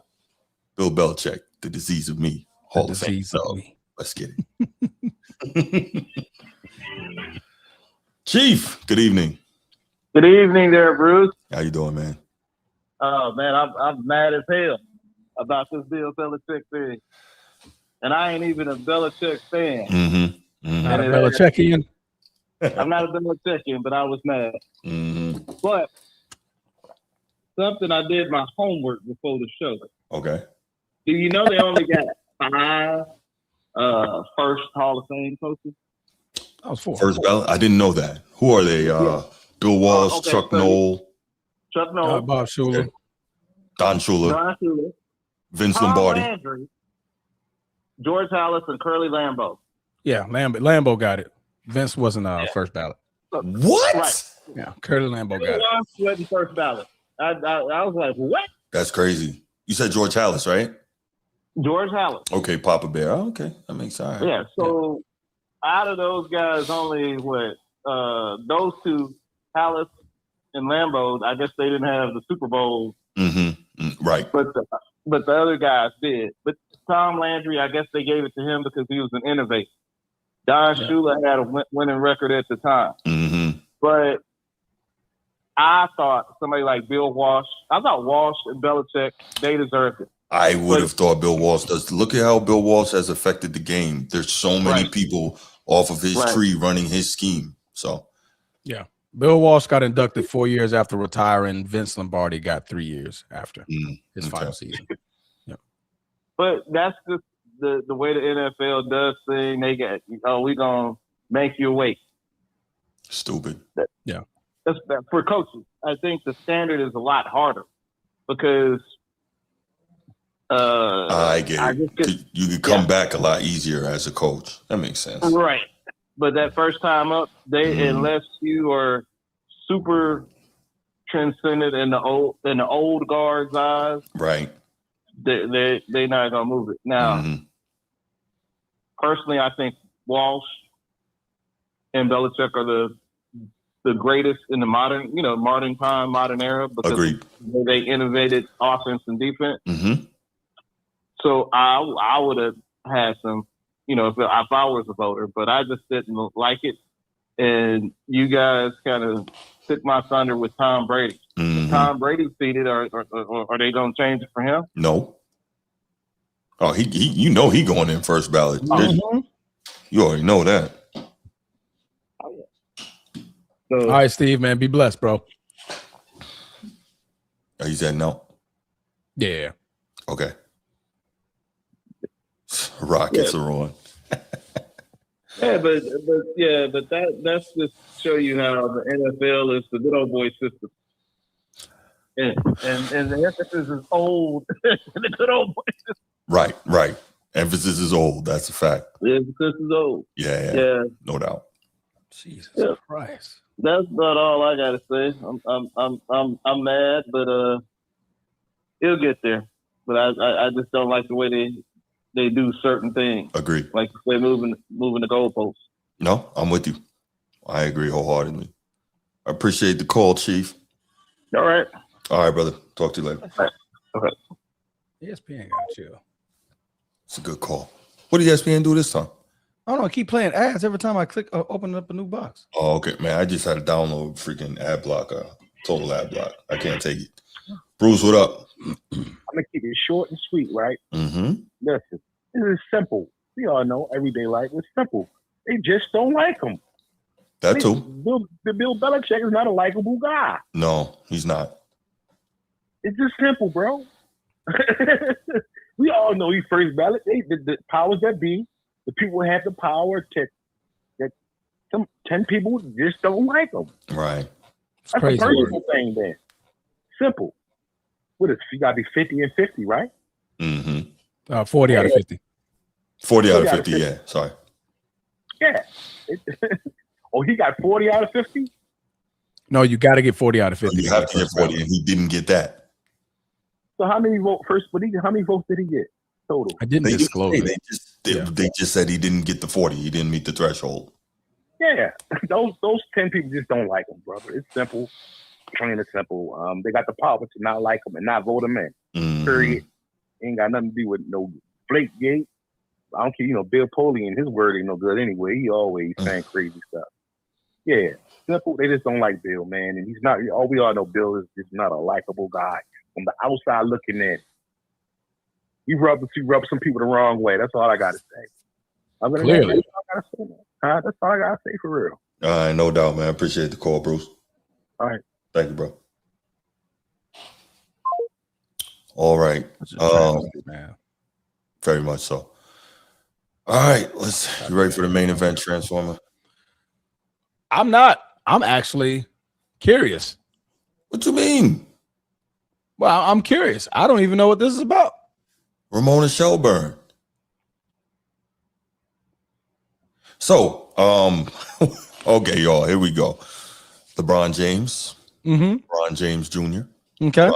Okay, so You know what this is about. So a couple weeks ago, we got the whole thing, the big article, and we talked about that where basically the buses and the Lakers were, the guy Baxter Holmes, respected sports writer. He did the 10,000 word piece, and he basically was, he put some stuff out there that Jeannie Buss and the Lakers weren't allegedly were not happy with LeBron and different parts of his tenure as a Laker, et cetera, et cetera. And one of the big parts to come out of that was the whole Bronny James thing, right? So if y'all remember last year, we did a number of shows talking about Bronny. My general stance was, if that was my kid, I just wouldn't hand him something. I'd make him earn it. I didn't like that at all. I certainly felt that Bronny did not in college show that he should have been drafted. And to this point, hasn't really gotten any better. Right? You're not seeing it. So, and don't get me wrong, sometimes it takes certain players longer to reach their potential than others, but he really hasn't shown it, and it's likely he never will. He just, he doesn't appear to have it on the, on that NFL level, right? NBA, I'm sorry, yeah. On that NBA level, right? And so, we know for the most part, at least most people who are sensible know that between LeBron and Rich Paul and Clutch, they pulled some strings to get Bronny drafted to the Lakers. But we are now hearing commentary from Lakers reporter Ramona Shelburne saying that that wasn't the case. So I actually have the sound for that. Okay. She was recently on, I think yesterday, she was on a Mason in Ireland, I think is the name of the show, on 710 AM radio in Los Angeles. They are a well-known and respected sports show out there. And obviously she's a Lakers beat writer for a long time and, travels with them and covers them. And as such, she was on the show and had some very interesting commentary to make. So I'm going to go ahead and play that, and then we'll come back and we will discuss it. Ready, Transform? Yeah, let's rock. Let's go. Clarify something on Bronny. Oh, sure. I That's what we're here for. He's my cardiac brother, so I don't want to get too. It's true. Yeah, it's true. Yeah. Okay, I'm going to say something, and people are not going to believe me, but I have reason to believe I'm correct. Okay. So that was a sure. lot of words. Qualifiers, but yeah. Okay. I don't think LeBron asked the Lakers to draft Bronny. Oh, come on. I don't think he or Rich Paul is ridiculous. Actually that said... That is an unbelievably ridiculous So wait a concept. minute. Are you then saying, if that is true, are you saying that Jeannie, Rob Pelinka, and everybody did that on their own? They're like, here, LeBron, we're drafting. I'm telling you. Now, hold on. I'm telling you they did. Let's take it at the premise that that's true. Okay. Did they do it because they thought he was talented or because they thought LeBron would like that? I think they did this because they thought LeBron would like that. Okay. So you're saying LeBron, Rich Paul never said, hey, heads up, Bronny's in the draft. Nope. I'm telling yeah, that's what I'm telling you. There was never a direct request. Now, let me ask you another question. If the Lakers didn't draft him, would anybody else have? I know drafted? 3 other teams that had the same thought. Oh, LeBron would like that. Maybe we should draft him. And I can name you those teams. What are they? The Golden State Warriors considered him. Sure. The Dallas Mavericks, old Nico Harrison over there. Oh, yeah. Okay. And the Phoenix Suns. All 3 of those teams had interest in Bronny. Would they have actually taken him? I don't know. I know that they had interest for the same reason that I just told you the Lakers took him. That would make LeBron happy. LeBron didn't. He didn't ask. You know this. I know this. You know this is like is this your sense of? No, I know this. You know this. So to me, this is one of the things that came up in the Baxter Holmes article. It did. It's like, but he didn't say LeBron asked him to draft him. No, but it was indicated that Jeannie was upset that they drafted Bronny, and LeBron wasn't grateful about it. Okay, so that's what Baxter wrote. It's not contradicting anything I'm telling you right now. I'm just saying if you do something, okay, you're a boss. No. Do you? Yes. Yes. I mean, you definitely. Right. No. Okay. I'm just do you do things sometimes with the idea that would make Steve Mason happy? Sometimes, but whoa! Wait a minute. I'm not running a. We're not. Yeah. That's out. You can't compare those two things. No, I am going to compare it because keeping Steve Mason happy does what for you? Makes my life more peaceful. Yes. Correct. Yes. Yeah.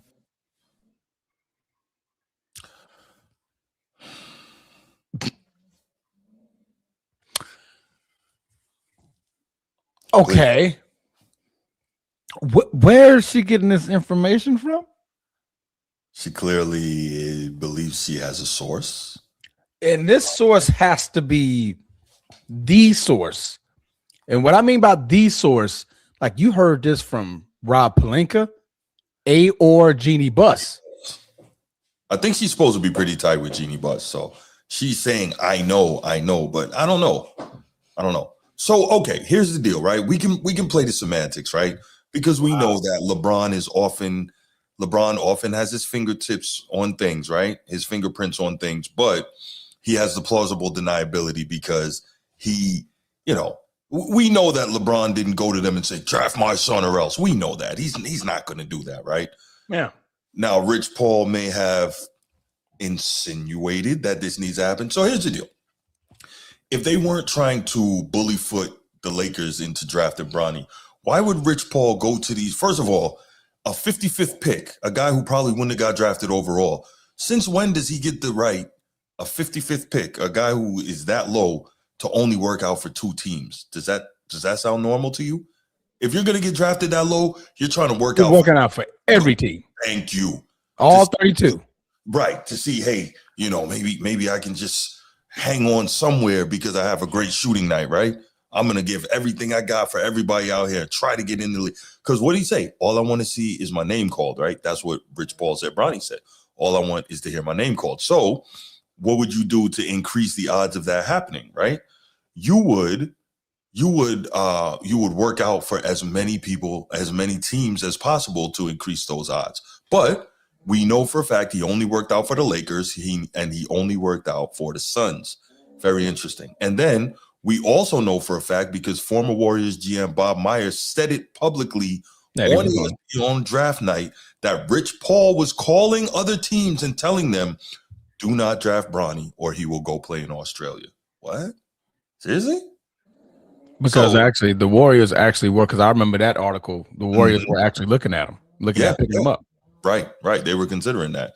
Now, I don't know if that was, trying to get LeBron, or if that was they thought that maybe on some level in a couple of years he could possibly help, or I don't know. But if you weren't trying to, like we said, bully foot the Lakers into drafting Bronny, why are you going through all these machinations? I don't understand this. And then we got Edward here talking about this is Capilot Part 55. Edward, how about this? As soon as we open up the lines, I'll be waiting for a call from you because I'm going to destroy you. But that said, I'm waiting for a call from you because I want to know what lies have been told so far. Get your pen and pad and write them down. Because you're not ready for this. Understand that. Where is this coming from? What's that? Like I'm like where is this conversation coming from? Like, why are we? He was drafted last year. Yeah, but I think it's based off of the commentary in the Baxter Holmes article. Remember when they said how Jeannie Buss? Okay, so this was kind of a led to. Yeah, this was the follow up after that. I'm tracking. Jeannie Buss. I'm tracking. Okay, I got you. Right. So this is interesting, right? Because remember, LeBron was the one who said before this happened, my last year will be played with my son. Wherever Bronny is at, that's where I'll be. I would do whatever it takes to play with my son for 1 year. It's not about the money at this point. LeBron said that. Oh, okay. All right. LeBron also said that Bronny was the one who said, remember, because I talked about this when we did the shows last year. Bronny was the one that said it was never his dream to play with his dad. Just because that's my goal doesn't mean it's his, right? So he just wanted to be in the league. That was LeBron who wanted to do the father-son thing. Remember, I said that. Yep. And people were getting on me. Oh, you just hating on the black man and hating on the father and the son, as if I don't have a son. But whatever, Anyway. Yeah, like your favorite player of all time is like the blackest of the black. So yeah. So kind of weird right. Take. Right. My favorite player comes from Africa. Yeah, like he's the black of the black. Like this shirt is right. It's no, he's not that black. Okay, all right, a little exaggeration, but you get the premise of what I'm trying to say. For sure. He ain't us. Yeah. He damn so ain't Bree complexion. No, he is not. Love you, Bree. That was a joke. Laugh at it. Right. Yeah, so I really don't understand this because it's like all the evidence is there. So by Ramona Shelburne saying this, she's playing with the verbiage. Obviously, we know that LeBron didn't walk into Jeannie's office and say, draft my son or else. But we know that he knows how this stuff goes. There we go. And I already know why he's here. He's only here for one reason. I know why he was gone. Uh-oh. We know why. Y'all do that? Oh, okay, no, you do it. My bad. I got it. Sneed got what you need. Good evening, sir. Welcome back. What up, man? Sorry, I'm a little late. What, 5-10 minutes maybe? Yeah, like 2.5. Yeah, 2.5.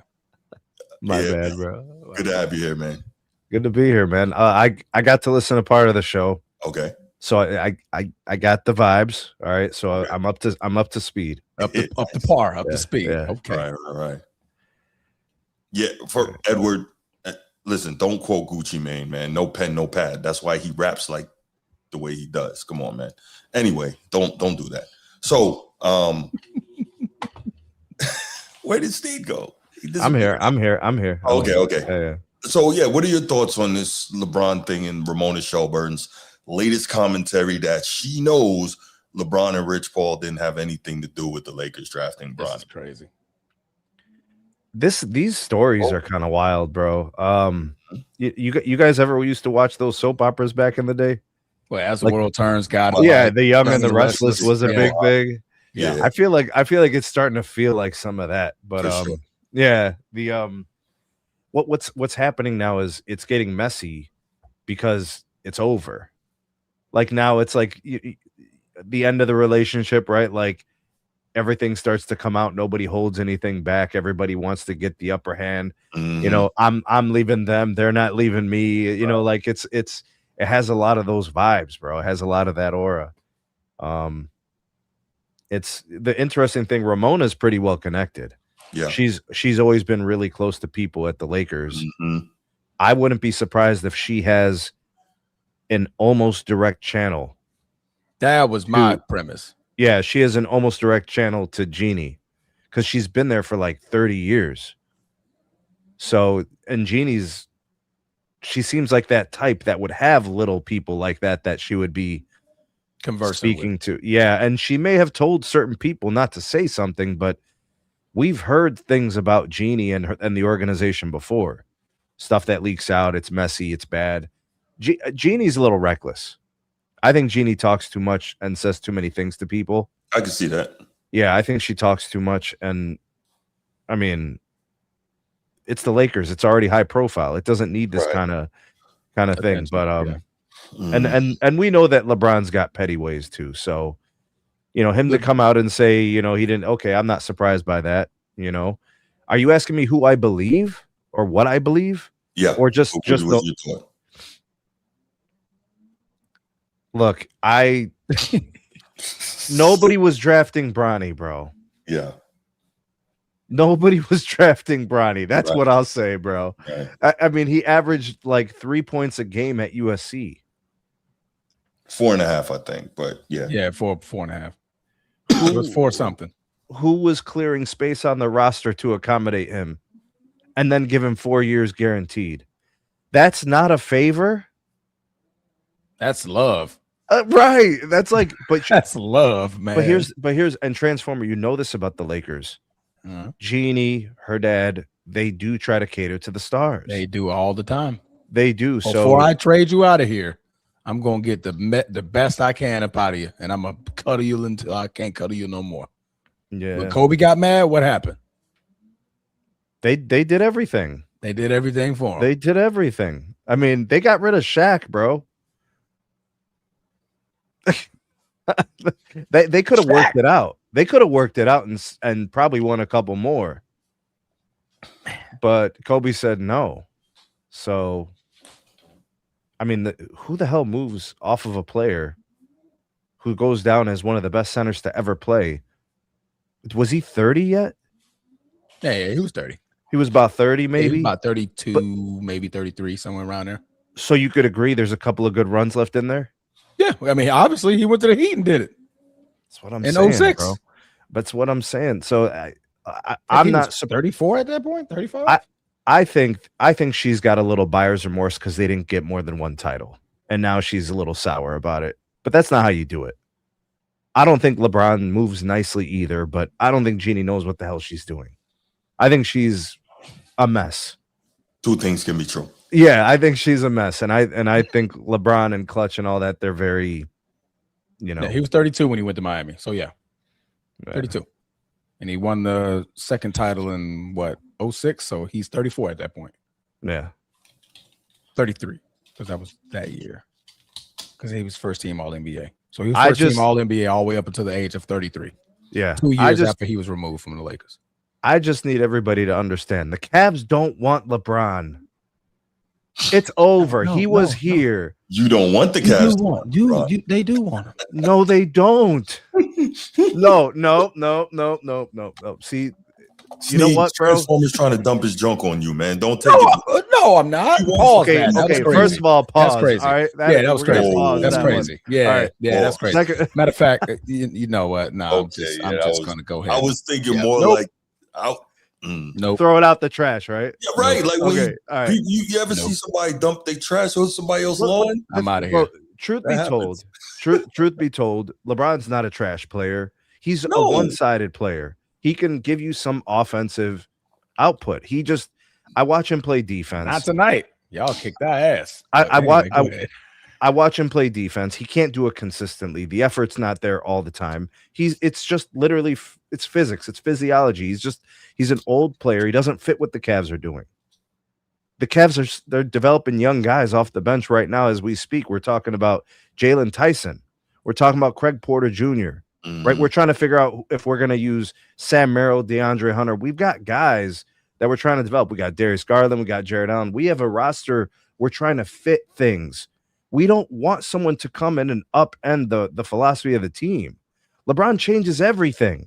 I don't care what year he's in. Yeah, he changes for the better, though, Sneed. Like he gets y'all back to the promised land. So explain to me how the Lakers are better this year. So you prove it to me. How are the Lakers better this year? We're better this year because of Luka Doncic. But anyway, Jared Allen. Don't fall for his Sneed. You know what I'm saying? You know what I'm saying? You know what I'm saying? No. We give you a first round pick. You know what I'm saying? First round pick. Yeah, I'm saying. You know what I'm saying? What was that trade I sent you, man? The 3-team trade, Utah, you guys in LA, man. I think that's a beautiful matrimonious trade, bro. I'm gonna give it to the public because they don't know what trade request I'm talking about. I said Luka got hurt tonight. Did he? Dude, don't take care of his body at all, man. Well, you know what Luka does, right? So he does this thing where he takes these threes and then he starts hopping on one foot. He starts hopping back after he takes the three. He falls off the floor. You know how it's like on an 8-inch platform? Oh, yeah. Okay. He falls off the floor and turns his ankle. Why are you hopping backwards for 20 little bunny hops? What are you doing? See, but because that's an unserious player. That's a goofy. You hopping on one foot 15 seconds after you shot the shot. Yo, you ain't MJ, bro. You ain't MJ. Don't do that. Damn, you ain't Michael, bro. Too. I like it. All right. I could have sworn I sent it to y'all. Bro, I don't want to see it. Stop it. Man, Celtics got beat by the Hawks tonight. Let me guess. Transformer wants to get rid of DeAndre Ayton, LeBron James. Man, yeah, I already know, bro. Here we go with this bull. Let me find the trade. Yo, man. Bruce, between you and me, Bruce, I hope Giannis ends up in Boston, bro. I really do. Don't do that. Yes. Don't do that. Sneed, man. I thought we were here, man. Nope. I thought we were here. So this is the trade. This is the trade scenario. The Cavaliers get LeBron James. I do Theodore. I can never pronounce his name. I always pronounce it. I do Theodore, right? And you get Bronny, the second protege, right? But you get to dump a lot of your salary cap because y'all are in the second apron. You know this. So that money about to hit. So you guys gonna need to clear some space.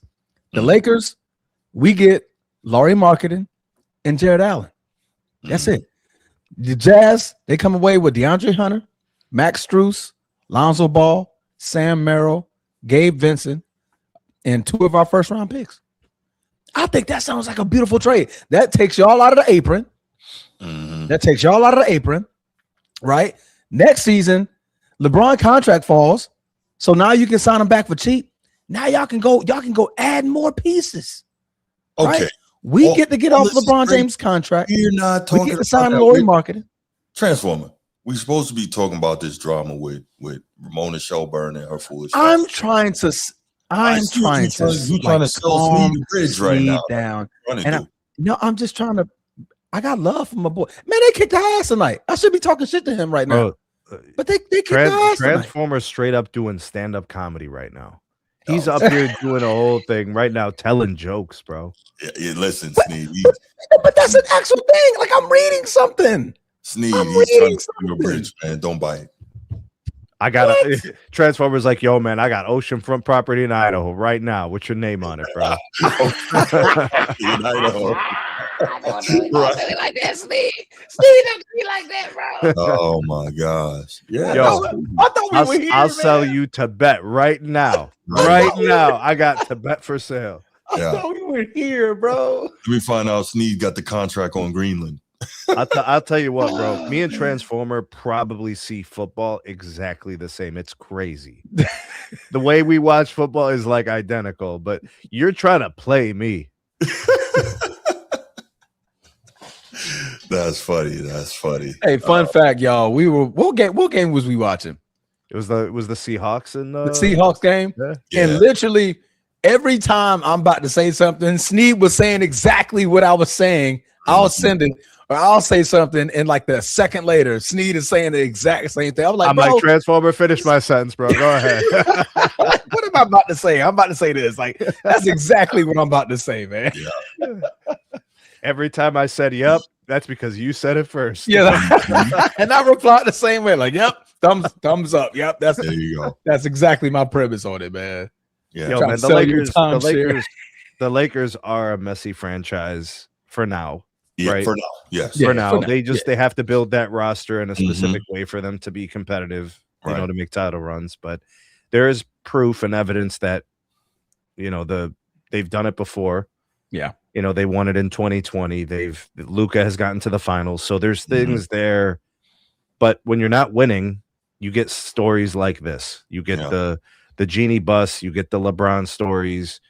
If this was a more serious team to be taken more seriously, stuff like this probably wouldn't come out. So I'm going to disagree with that last part, Sneed, and we've seen it over the last couple of years, and I don't think you were around yet on the show when I was saying this, but I've been saying for a while, and Transformer knows this, as we get closer and closer, we're going to see more and more stuff coming out about LeBron.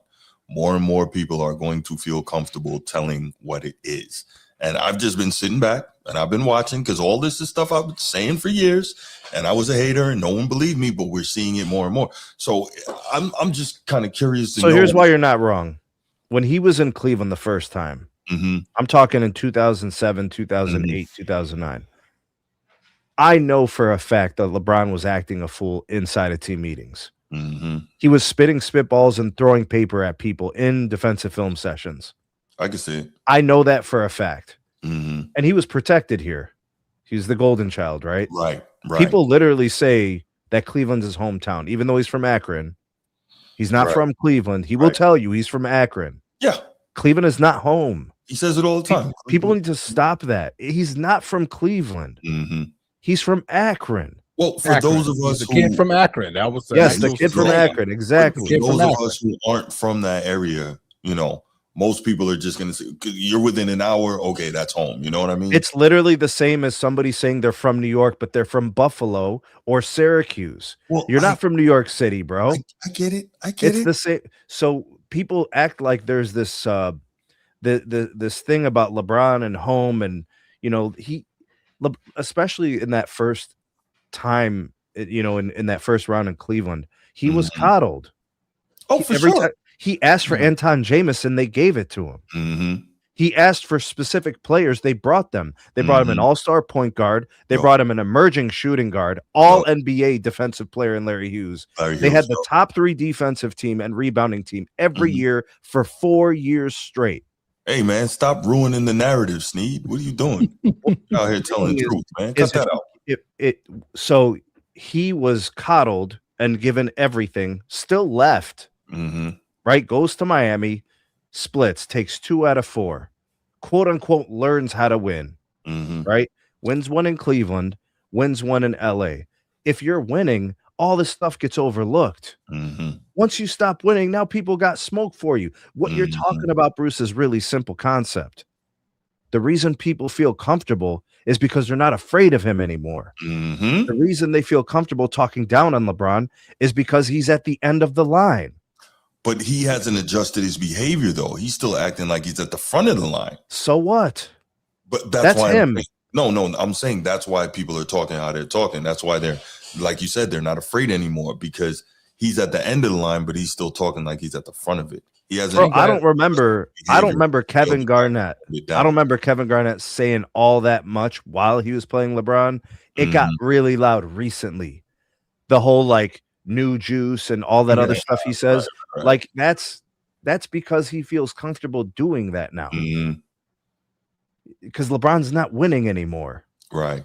If LeBron's winning chips, they're not saying these things. Dylan Brooks just said it the other day. He was like, man, he old now. Yeah, he said, like, I wasn't saying this Dylan Brooks snitched on himself. He said if he was winning, I wouldn't do any of this. Right. No, he said, but he's old now. Yeah. Which I said first, but it got curved. Like, oh, yeah, he's not. And then Dylan Brooks said it. Now it's like, oh, right. Like, no, I mean, everybody. That's the only reason why he's talking. It took Mamba to retire and pass for people to shit on him. Right. Yeah, they knew they wasn't going to do it while he was here. Right. Nobody's built like that, bro. They really don't want that kind of smoke. Yeah. And you know how bad you look when you speak down on legends. Yeah. But I do really think this is really interesting, this whole thing. And I'm curious to know, as Ramona Shelburne says, she knows LeBron didn't and Rich didn't ask for this. But again, they're not going to directly say draft Bronny or else. Like, that would be silly. They're not going to do that. But through the moves they make and the other things they say, it's She obvious. said the Warriors were legitimately going to draft Bronny. No, she didn't say they were going to draft him, but she knows for sure they were looking at him. And I heard that at the time too. I don't know if that was something that was put out there, but remember Rich Paul had that whole thing they kicked the tires on Jello Ball, I think, one time. Did they? Yeah, the Golden State Warriors. This was 2018 or 19. It's gotta be, whatever. Plenty of years ago. Yeah. So, I don't, this whole thing is foolish, man. I find it very interesting that Ramona Shelburne would come out with this now. And, it's almost like attempting damage control for, the hit that LeBron took in that article. Maybe. I think LeBron's best approach would always be in situations like this to take the high road. I don't see a version of this where it gets better by him saying much. Yeah. You know what I mean? Like, I don't know. Like they the PR teams will tell you when something is negative, don't feed into it if you can't benefit from it. Right. So I don't see the version of this where it gets better and looks good. Outside of LeBron saying, I don't know anything about that. I got love for Jeannie. We appreciate everything since we've been here. Like, he just take the high road and show the class side of it, Yeah. That's all I would do. Yeah, no, and that makes a ton of sense, Nate, but everybody doesn't move like that. And also, remember, LeBron and Rich Paul, these guys, for whatever else, are geniuses when it comes to maximizing the monetary income. But they got slapped in the face, though. See, people, they've already forgotten. LeBron wanted another contract. Yeah, no doubt. But I think LeBron also understands that even though he's not getting that other contract, he and Rich Paul understand fully the value of there's no such thing as bad publicity. They are well versed in that. And so I think that while obviously they would prefer that the publicity be in their favor, as long as people are still talking about them, they're good. Oh, he's not hurt. He stepped off wrong, but he's not hurt. Look at Doncic, by the way. I mean, it's crazy to see that like Rich Paul made a podcast. With Max Kellerman. Like now. LeBron is literally done. But we know what that LeBron's career is winding down. Yeah, but so he made a podcast. You know what I'm saying? Like, this is where we are. It's the final efforts to sway those who they believe are still holding out and not willing to give him, the quote unquote GOAT title. You guys, I'm surprised that you guys didn't talk about LeBron's episode of Mind the Game, where he straight up used Tyrese Halliburton as a pawn to manipulate media stories. Did you see this? I did not. Is that really? recent? This was yesterday. Oh, okay. See, I don't watch Mind the Game. LeBron equated yeah. a high ankle sprain to a ruptured Achilles. What? Yes. Now they both hurt. Now, if you have you ever had an ankle sprain? Yes. Yeah. Them shits hurt like hell. How much rehab does an ankle sprain require? About 2 to 3 months. Okay. It depends on the degree. Yeah, it depends on the ankle sprain. There are people who tear their Achilles and are never the same. Mm-hmm. Yeah. I mean, but as most far as people the pain level, because when you pop your Achilles, it's really not as painful as people say. My cousin, he tore his. He was like, I mean, I heard you felt. No, I'm talking about the sustainability of a career being compromised from the injury. Right? Oh, okay, gotcha. Yeah, gotcha. Mm-hmm. Yeah. So and the rehab on yes, the rehab on an Achilles tear is vicious. LeBron likened the old era's high ankle sprain as the new torn Achilles. You can't even make this stuff up, bro. Because he also said that playing 82 games now is almost impossible. He said the game is too fast, that you can't do it anymore. And we had all those guys playing 82 games in the past, right? Well, yeah, and I was about to say the 80s is one of the fastest decades on record. So bro, you can't even make this stuff up, bro. Look, I'm a person of science.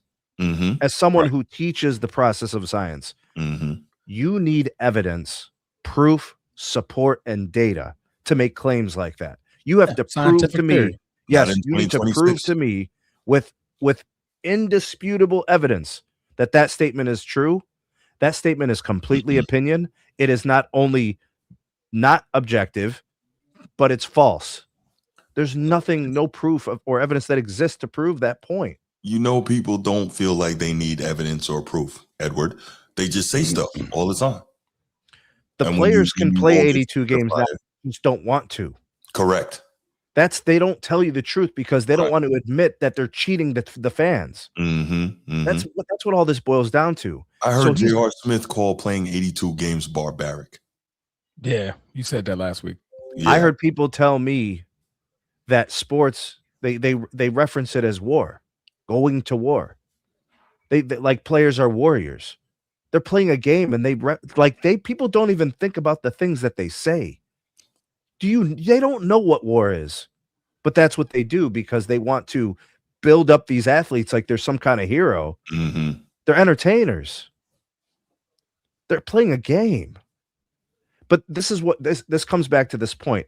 He's trying to make himself look like this invincible superhero, as if he didn't have an amazing career stand alone. He's got to do more story time.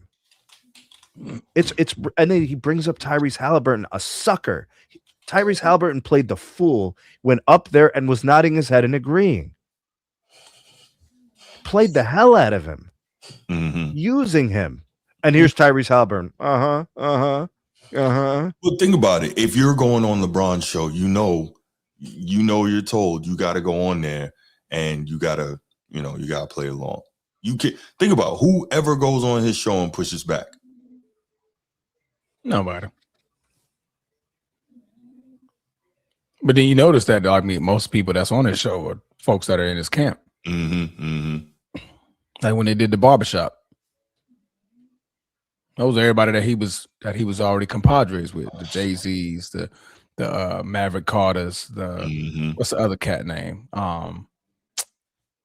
What's his other boy? I forget the other dude's name, but they always with him. They've been reporting on the positives about LeBron for so long that they know what time it is. So, bro, there's nothing wrong with LeBron's career. He had an amazing career. Yeah. It's so, I just can't, bro. He's going to be now the greatest of longevity ever. But why? Why like insult people's intelligence though? To furthermore your point, to get people to, I don't know, man. Maybe they don't believe they're insulting people's intelligence. I feel you, Sneed, but maybe they don't believe it because look how many people believe whatever they say. We watch all these games. We follow all these guys' careers. And then they sit there and tell you, no, that's not what happened. Mm-hmm. It was easy, very possible to play 82 games then. It's not possible now. How? Half of the shots taken in an NBA game are free throws. Well, another half is from the 3-point line. The timeouts are 3 minutes long just for commercials. Bill Russell wouldn't come off the floor. Mm-hmm. Magic Johnson was out here getting chops. Mm. Magic Johnson was working out at halftime. And still running the break afterwards. Wilt, same thing. Wilt was knocking off 150 chicks a week. Playing 48 minutes a game. Rupturing spinals all day and then scoring 100. Breaking backs. What spine? So what vertebrae? Spinal. He was breaking backs. Like back. And then coming out and dropping 50 a night. 50, 30, and 15. That's hilarious. Insane, bro. He's my GOAT, bro. And then if you watch the game, GOAT, man, that's the GOAT, man. They say you watch a game, they're like, nobody was counting blocks, but they estimate 12 a game. Yeah, bro. Crazy. But yeah, let's go ahead and let's open up the phone lines, y'all. Let's take a couple. And then I got Brucey calling me bitter. Y'all gotta stop paying attention to that dude, man. He likes pressing buttons. Him and Edward. Pause. That's what they like to do, bro. You know what the shameful thing is? They both know hoops, bro. They know what they're looking at. I don't know about Eddie. They're just my nephew balling though. My little nephew balling. They're straight trolling right now. That's what this is trolling. Like that's a new thing, bro. I was reading some research about it. Men age 17 to 41, characteristically the highest percentage age demographic for trolling. Y'all some trolls out there. I'm in that demographic, bro. Well, you don't troll. These dudes out here trolling, bro. I'm 35. That's not fair. What's going on, bro? What up, Chief? What up? I'm gonna see some pushback on this. These boys can't play no 82 games anymore. That's crazy. Bruce, what's your favorite word? They're soft. But that's a personal decision. See, they not built like that. Because everybody's out with something. They either hurt a toenail or something. They're out with someone from Instagram. That's what they're out with. Wow. Or OnlyFans if you're talking. Right. I think they don't take training seriously. Mm-hmm. I don't think they take the training. I don't think they did. Back then, like I said, we were men back then. Those guys played 82. But they don't practice hard either. They don't practice hard either. And that's like people who are around the NBA and see NBA practices and saw them back in the day, they'll tell you they don't practice hard. So that's part of the issue. You're not building up your body to deal with the rigors. What did Devin Booker say? Why y'all double teaming? During the off season, like, bro, why y'all double teaming, bro? Right. Like, it's a game. Like, you about to score on us. What the? Wait, what? And your favorite player is Kobe? What happened? It was in the off season. They were doing like a pickup game, like a little pickup game. So I was like, why you double the ball? And they went to trap, and he was like, why y'all double teaming? Yeah, this was like 4 years ago, 3-4 years ago. He was like, man, I never liked that guy. And to all the idiots that ever compared it to Mamba, shame on you. Shame. I don't think there was ever a shame. I think because he had a 71 pointer against Boston. But he did put it on you. He did. Pause. Us old heads, we made the LeBron James and these guys. That is true. LeBron didn't start off like this. No, he didn't. Because when you have somebody say, "Nah, it ain't gonna go like this," or when you have ownership to say, "Nah, we ain't gonna do it like this," then that would have ended that mess. But by everybody calling him all the time, nobody really getting on him. That was the monster that was created. It was like kids raising kids, him and Richmond. Right. So that's what they did well. I can't knock what they did. They did well for what they knew, but they needed some guidance. They needed some OGs to tell them the truth. Facts.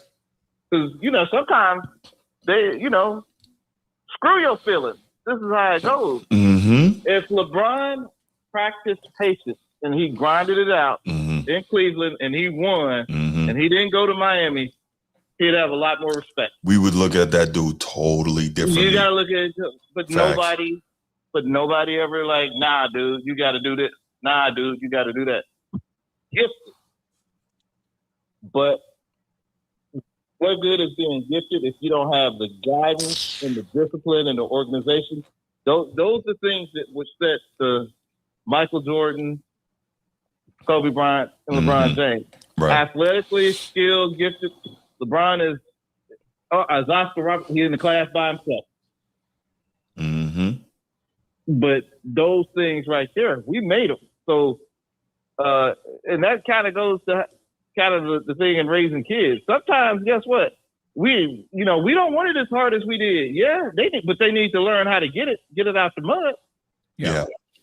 Why do you think Bronny is not as good as LeBron? He didn't have to struggle. Right. And that was always my issue, right? It wasn't, I didn't respect that LeBron wants to do the best he can for his son, but when you don't make him earn it, come on, man. Hey, Chief, I'll prove to you, though, it's personal decision. If someone wants to play all 2 games, I'll prove it to you. Me and LeBron are the same age. So we're the same. But just hear me out on this. Listen to this. Okay. This is not even a brag, bro. I'm just giving you a little insight on me. Right. I've been working since high school. Right. I took 16 or 17 credit hours for 5 years straight in college. I student taught. I was paying so I could teach for someone else. So I had to work and go to school at the same time. So I didn't have any debt. I've worked for 16 years as a teacher. I've never missed a day of work in my life. When I tell you, and I've been blessed, alhamdulillah, I've been blessed to be healthy and to have a wonderful family, to have my wife be able to take care of the home, and I just go to work, right? I'm telling you, it's not like these guys can't do it. They're choosing not to. People, when they need to survive, will do whatever it takes. It's just not bad. So they don't know survival, right? They don't know what it means to have to scrape and scrounge and scrap and like there's no moment of disequilibrium. There's no toughness earned because there was no tough moment, right? So it's not that they can't; it's that they don't because they don't want to. But let me go ahead and say this, Nate. It's not the same anymore because now it's more business, it's assets, the contract. They protect and coddle these guys. That crap started with Pop, with that load management and all that other stuff they brought over. Them guys wasn't doing that, but once the other guys seen it, then that's when they started doing it, slacking off.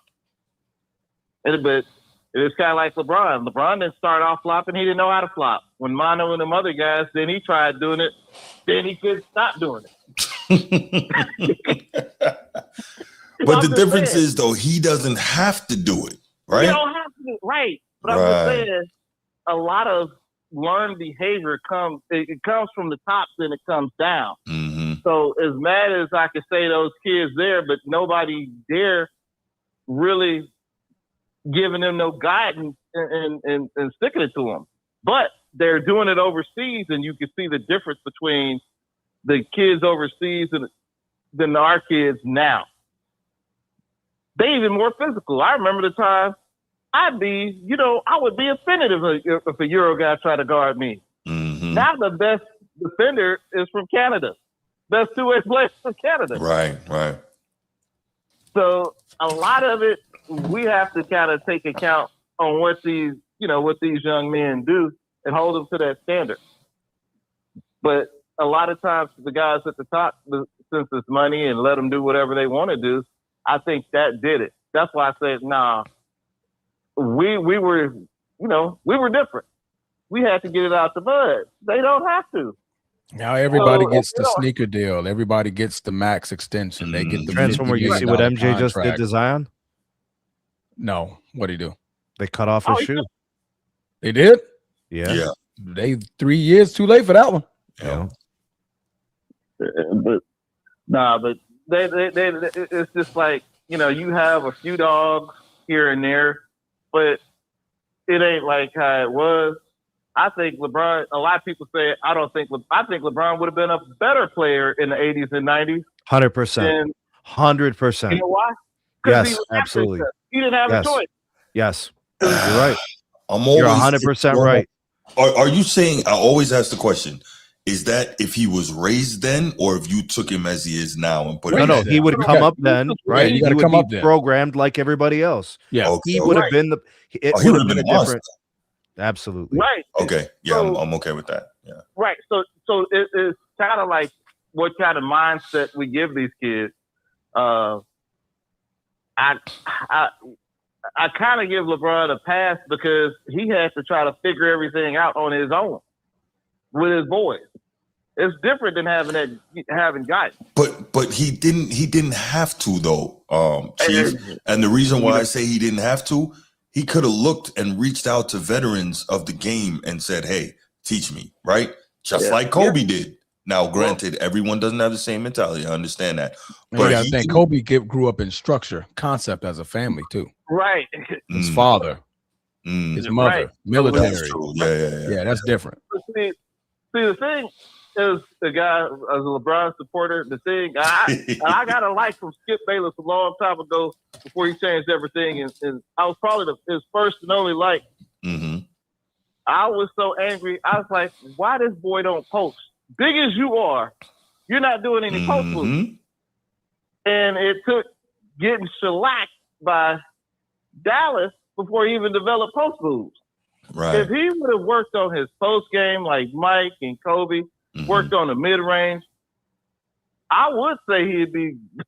I would give him a chance to be in that upper echelon. He got a lot just on God-given athletic ability and durability. But I can't take that away from him. But like you said, he could play 82 games. He got the body and build to play it. But now the mindset. John Stockton played 82 games. He didn't weigh 19 seasons. He didn't weigh 200 pounds. Oh. He wasn't 6 feet tall. There was no muscle. It was skin and bones.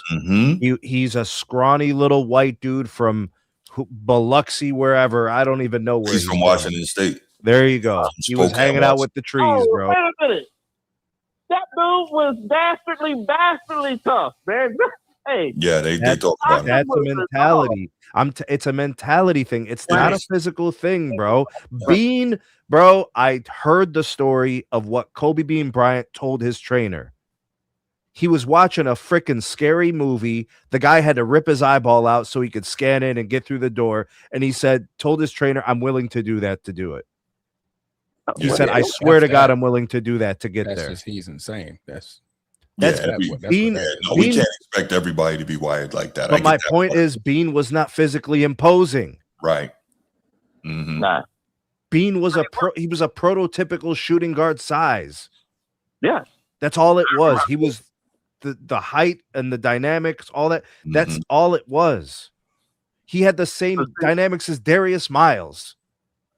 Yeah. I remember when he came out, how little skinny he was, trying to throw a Q-Dog sign. Yeah. And bigger than his little arm. Yeah, Darius Miles, he was a small guy. But I think that might be but here's the problem with Bronny. Bronny is not a big guy. The league is going to long, tall guys. He ain't skilled. Back then, if you 1'6'2", like Stockton or like AI, you had to really stand out and be really skilled. So that's why he having problems. No doubt. But Chief, I'm gonna let you go, man. We got a couple other calls we gotta take, man. Thank you. I appreciate you always, man. All right. What's going on, Micah? LeBron hit Bronny hit 2 threes tonight, bro. Bree, go ahead, call us back. I know you were trying to get in. Call us back, Bree. Bree about to cook. And he had the breakaway dunk, man. I saw him. Yeah. Up there, man. Bro, the crowd got louder for Bronny than their own 3-pointers, bro. They probably made it a point to make sure he got something done in Cleveland, though. Well, no, we were getting blown the hell out. That's how Bronny got in. Yeah, what up, we were getting cooked. That third quarter was Murder City. What's going on with you? Bree, what up? All right, so I want to kind of take the conversation back to Ramona and Jeannie and the media. It really frustrates me because there's like cunning women like Ramona who are industry plants, and she's sent out here to do their bidding in little podcasts, and you make these comments and then you don't even provide a source, no backup information. You kind of it's weird. It's like a contradiction. She uses her credibility just to have us question her credibility. So you've been covering them for a long time, and because you've been covering them for a long time, we're just supposed to take your word for the comments that you make about a great player, one of the most buzzword players out there. So I guess I get frustrated about the contradictions of the Lakers right now. They're in no position to be contradicting themselves media-wise. Right. Because you feel what I'm saying? It's not a good look. It's not a good look in general, but it's really not a good look. I think they're making it worse for themselves. If they were trying to do damage control, it was a poor job. I think I can agree with that, but I'll say this, Bree. While I agree with you, I also see the other side. Yeah, it irks me too when people say, "Oh, I know for a fact," and don't give the source. But as somebody who went to J school, I know you can't always give the source. So like, I see both sides of it. I can see where it's frustrating, but I do see both sides. Because if you people always say, name your source. Well, if you do that, you'll never have another source. That's just how this thing works. So I get what you're saying. I think it tells you that the source is still there in LA. Yeah. And they want to. When she said, when she was very vehemently saying, "Oh, I know," I'm like, that has to either come from Rob Pelinka or it came from Jeannie herself. Right. That's what I was thinking. Like it came from one of them two, and she just wasn't gonna say it. That's why she phrased it the way she phrased it. Yeah, so that's my point. If it came from Jeannie and it's to do damage control from the original article that was dropped. The original article, I think so too. That's when they claimed that LeBron wanted Bronny there. So this was she was then put in place. So if Ramona was put in place to disprove it, I feel like I think it was a further attempt to. I think it was true the first time. That's the point I'm trying to make. I think it was true the first time. I think LeBron did make this play, but the method that Ramona that Jeannie's going through to use Ramona, that's what's frustrating me. Right. I think the whole thing is frustrating me with that. It's just it's a bad look. It's a bad look for LeBron. I don't even think his hands are clean from this. It's a very bad look for him. No, I can agree with you on that, and I generally don't think LeBron's hands are clean. Like this dude he's always, and from the very beginning, he's been scheming and manipulating, and that's fine. That's what he does, but he always acts like he's not, which is the frustrating part, right? So, like, I'm actually listening to an audiobook, not right this second, obviously, but it's called A Hollywood Ending: The Dreams and Drama of the LeBron Lakers. Really good so far. If you're a Laker fan, you probably want to check that out. It gives a lot of insight into the whole, the Buss family stuff and the LeBron stuff and some Kobe stuff as well. Really good insight. And there were tenure there as GM and all that stuff. Really interesting. Bruce, there were 3 players drafted after Bronny. Kevin McCullough Jr., Ulrich Kamche, and Ariel Huckporte. Wow, all them names got to be tough. Right? Yeah, 2 of them are in NBA Africa, and the other one is unknown, his whereabouts. So, yeah, apparently there were teams looking at Bronny. I want to know, do y'all think that the way LeBron's going out or how everything's unfolded, that he has some type of regret signing on with the Lakers? No. He made a lot of money. He built this palace. Yeah. He built a palace there. Not just a house. I'm talking about business. According to his book, he was originally looking at the Clippers, but he wasn't going to play for Donald Sterling. That was the original thing. So his whole thing was he wanted to be in LA. It wasn't about the Lakers per se. It was about Los Angeles. Because he had gotten in a house there way back. The Magic Johnson factor was part of it. You know what I mean? So according to this book, he had already Magic. Like, it sounds good, but according to this and the reporting that was in it, that it was already going to happen. Now, of course, Magic sitting down with him and wooing him a little bit and them talking ball. And obviously, I'm sure LeBron has a tremendous amount of respect for Magic. And what Magic did, that helped. But it was already pretty much, let's say the Lakers would have had to ruin it. You know what I'm saying? For that. Fumble him. But he wanted to be in LA. What's going on, Big Sarge? But yeah. Yeah, well, I think he's going to just finish in LA. I think he's done. No. Transform say get him out of here. No. This is his last year in LA. At least getting paid 50-something million. This is his last year. If he wants anything past 10 or 15, oh yeah, he going elsewhere. So anything past that. I don't see anywhere else that would make sense. I don't see anywhere else that would make sense. If he wanted to be in LA, then his only options left are California in general. I mean, well, he's already built what he needed to be built. So his for him to go elsewhere, it doesn't hinder anything that he's already done in LA. Like, he's already built that machine that's just going to be on autopilot for the next 20 years.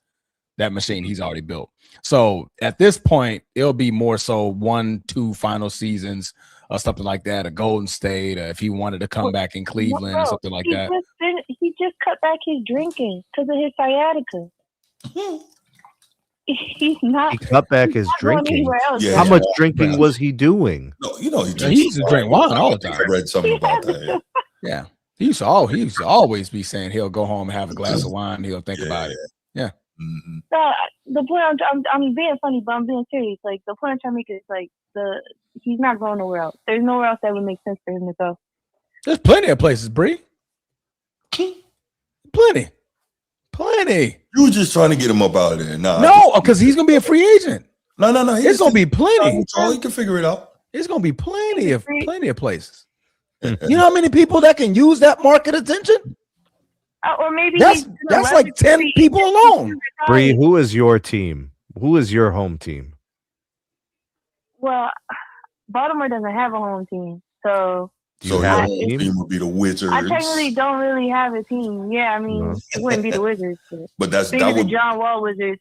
That would be your home. The Wizards could definitely use a LeBron. LeBron is going to the Wizards to follow in the footsteps of his idol, Michael Jordan. Yep. They say, who can use a LeBron to boost their marketing? Charlotte Hornets, Washington Wizards, Brooklyn Nets, the Sacramento Kings, the New Orleans Pelicans, Utah Jazz. It's a lot of teams that could use a LeBron James right now. Lots of them. Right. Apparently, NBA Africa is recruiting too. They got a ton of players over there. He could play there would too. go bonkers.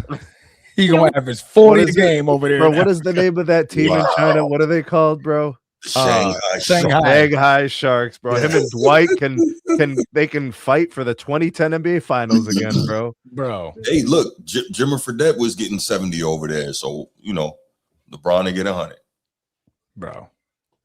It would be a kid Shanghai Sharks playing against a grown man. Shanghai Sharks. I thought it was the Knights. All right, so this is the Sharks or the Knights. Thanks, Bree. All right, Bree. Thanks for the call. All right, Bree. You always have a great one. And if you know bull, you know ball. That's right. Later. If you know bull, Make sure you guys subscribe to her channel, man. Bro, she has All Rich Kamche, Ariel Huckporty, Stop it. Kevin McCullough Jr. were the three people picked after Bronny. NBA Africa, bro. I mean, Dr. Umar Johnson is probably over there right now watching those games, saying these guys should be here instead of Bronny. Come on, bro. Who are these people? No idea. Who are these people? Who are these people? Who are these people? Piece of Pan African. Oh, yeah, Zeri in the league. She in the volleyball league now, ain't it? Yeah. Who? Sure. Yeah, she playing volleyball. Yeah, Zeri. Only two. Yeah. Who's Zeri? LeBron's daughter. His daughter. LeBron. Yeah. I heard she cold too. What up, Bruce? I'm gonna keep it short and brief, bro. It's just call it what it is. LeBron has power, yo. LeBron just has power, bro. He got pulled, yo. Just call it what it is. That's why Bronny here. I mean, we know that. Listen, right, I'm wondering, like, what's the... Can Bronny play? He could play. Like you saying that is he good enough to play in the NBA? The people better than him on a bet. He's a 55th pick. So what do you expect?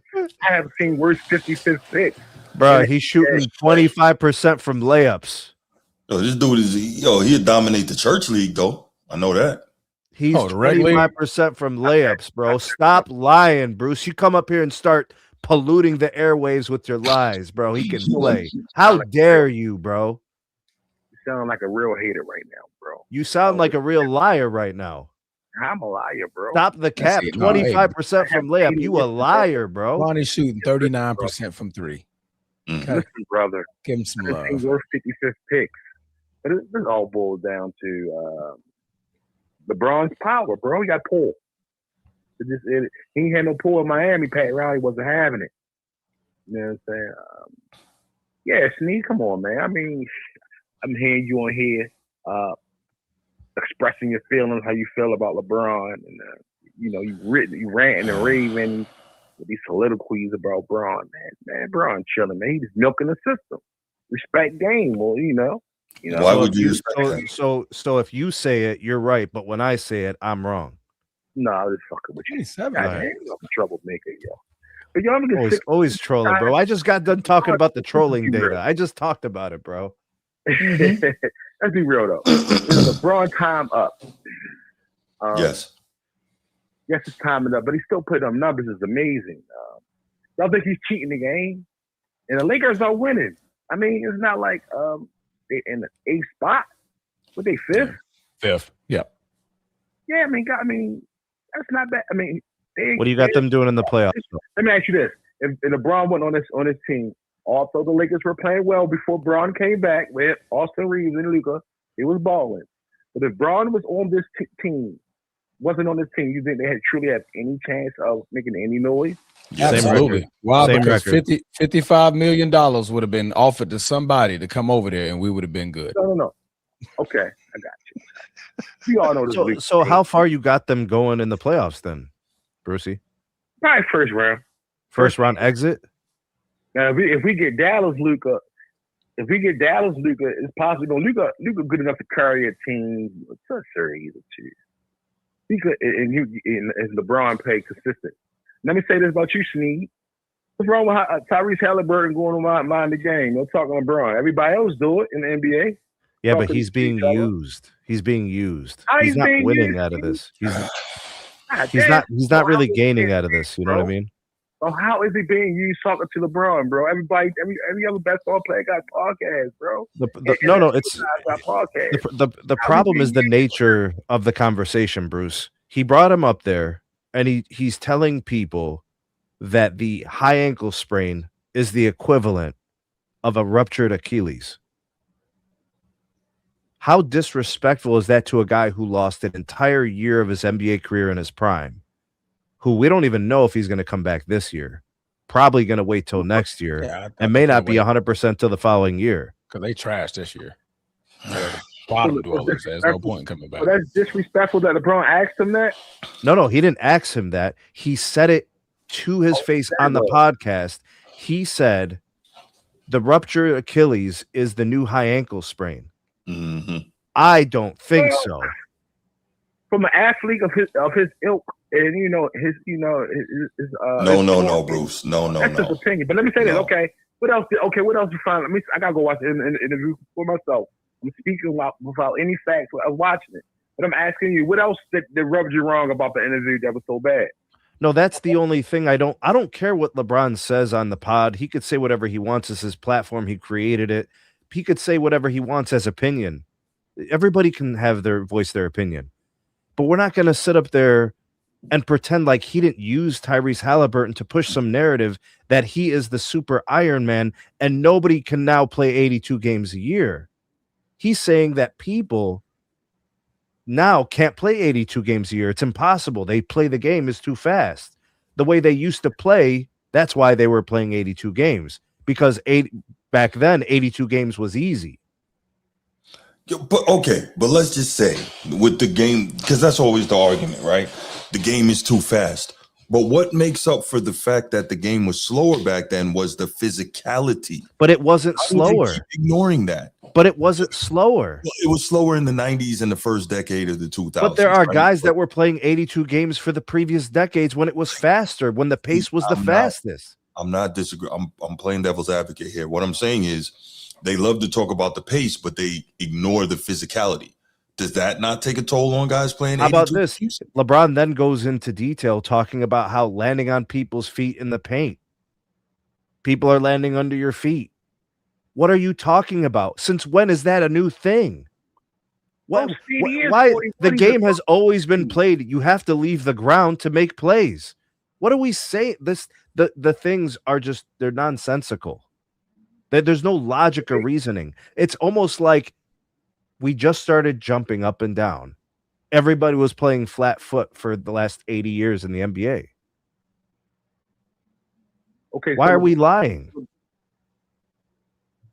So whatever LeBron say holds no validity in your eyes. He never knows.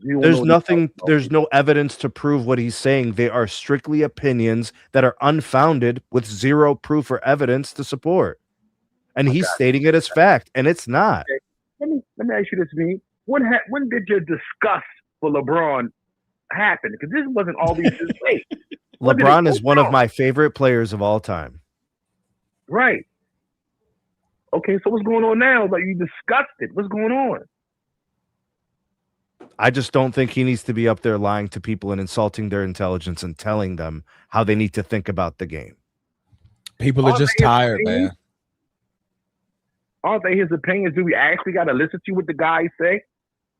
I think he's harming his legacy a little bit. I don't think so. I think that's a bit of a stretch. I mean, I think some people are a little bit turned off by this, so I think some people are going to look at him a little negative.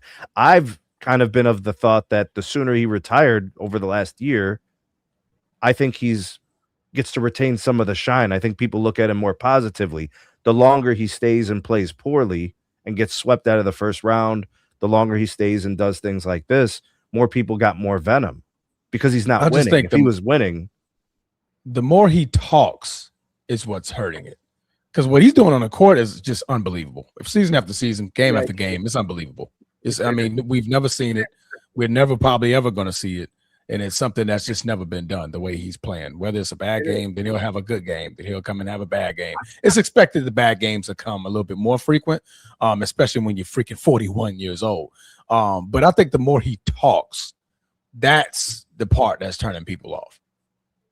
I doubt. I mean, you got guys out here making songs and whole albums about LeBron. Man, they got true glaze. Got a true cult. Yeah. People are going to be hurt when you retire, Bruce, bro. we're going to make the R&B records, bro, about LeBron. Remember when he faked the retirement, the decision with the liquor brand? Everybody going crying emojis in the apps. Everybody's getting ready to cry like, oh my God. And we knew he wasn't retiring. Yeah, he got true glazers out here that really will blow a gasket about him. So he's going to be missed. So I don't know, man. The crazy thing is confusing because he's still putting them numbers. Are they empty numbers? Still playing unbelievable. Empty? Yeah. Are they empty numbers? He's not getting back on defense. He's 41. He's getting a little bit of dementia, yo. That's what I think it is. It's hard to let go when you're so good at something for so long. Jesus. And it's just hard to let go, bro. It's like a relationship that you don't want to break up with. That's all it is. You don't need no money. He won a championship in Cleveland where they never won one before. I have a lot of respect for LeBron in his career, and that championship is very special and dear to me. But I just don't like this stuff. I got you, bro. Hey, man. Thanks for letting me call in, brother. Thanks, Brucey. All right. Gee, they just cooking. Bro, I think LeBron actually boosted his defensive rating over the last few weeks. Since he's turned 41. Yes, everything's boosted now. Like the man is playing like I saw a stat line. He's averaging the same amount of points as a 41-year-old that he was at like a 35, 34 or something like 26 that. Or something. Yeah, it was like, God dang, like what happened? You know, we thought 41 it would have started declining a little bit. The man turned 41 and got better. Like, what the world, dog? Bro, he does have some bad shooting nights, though. Oh, yeah.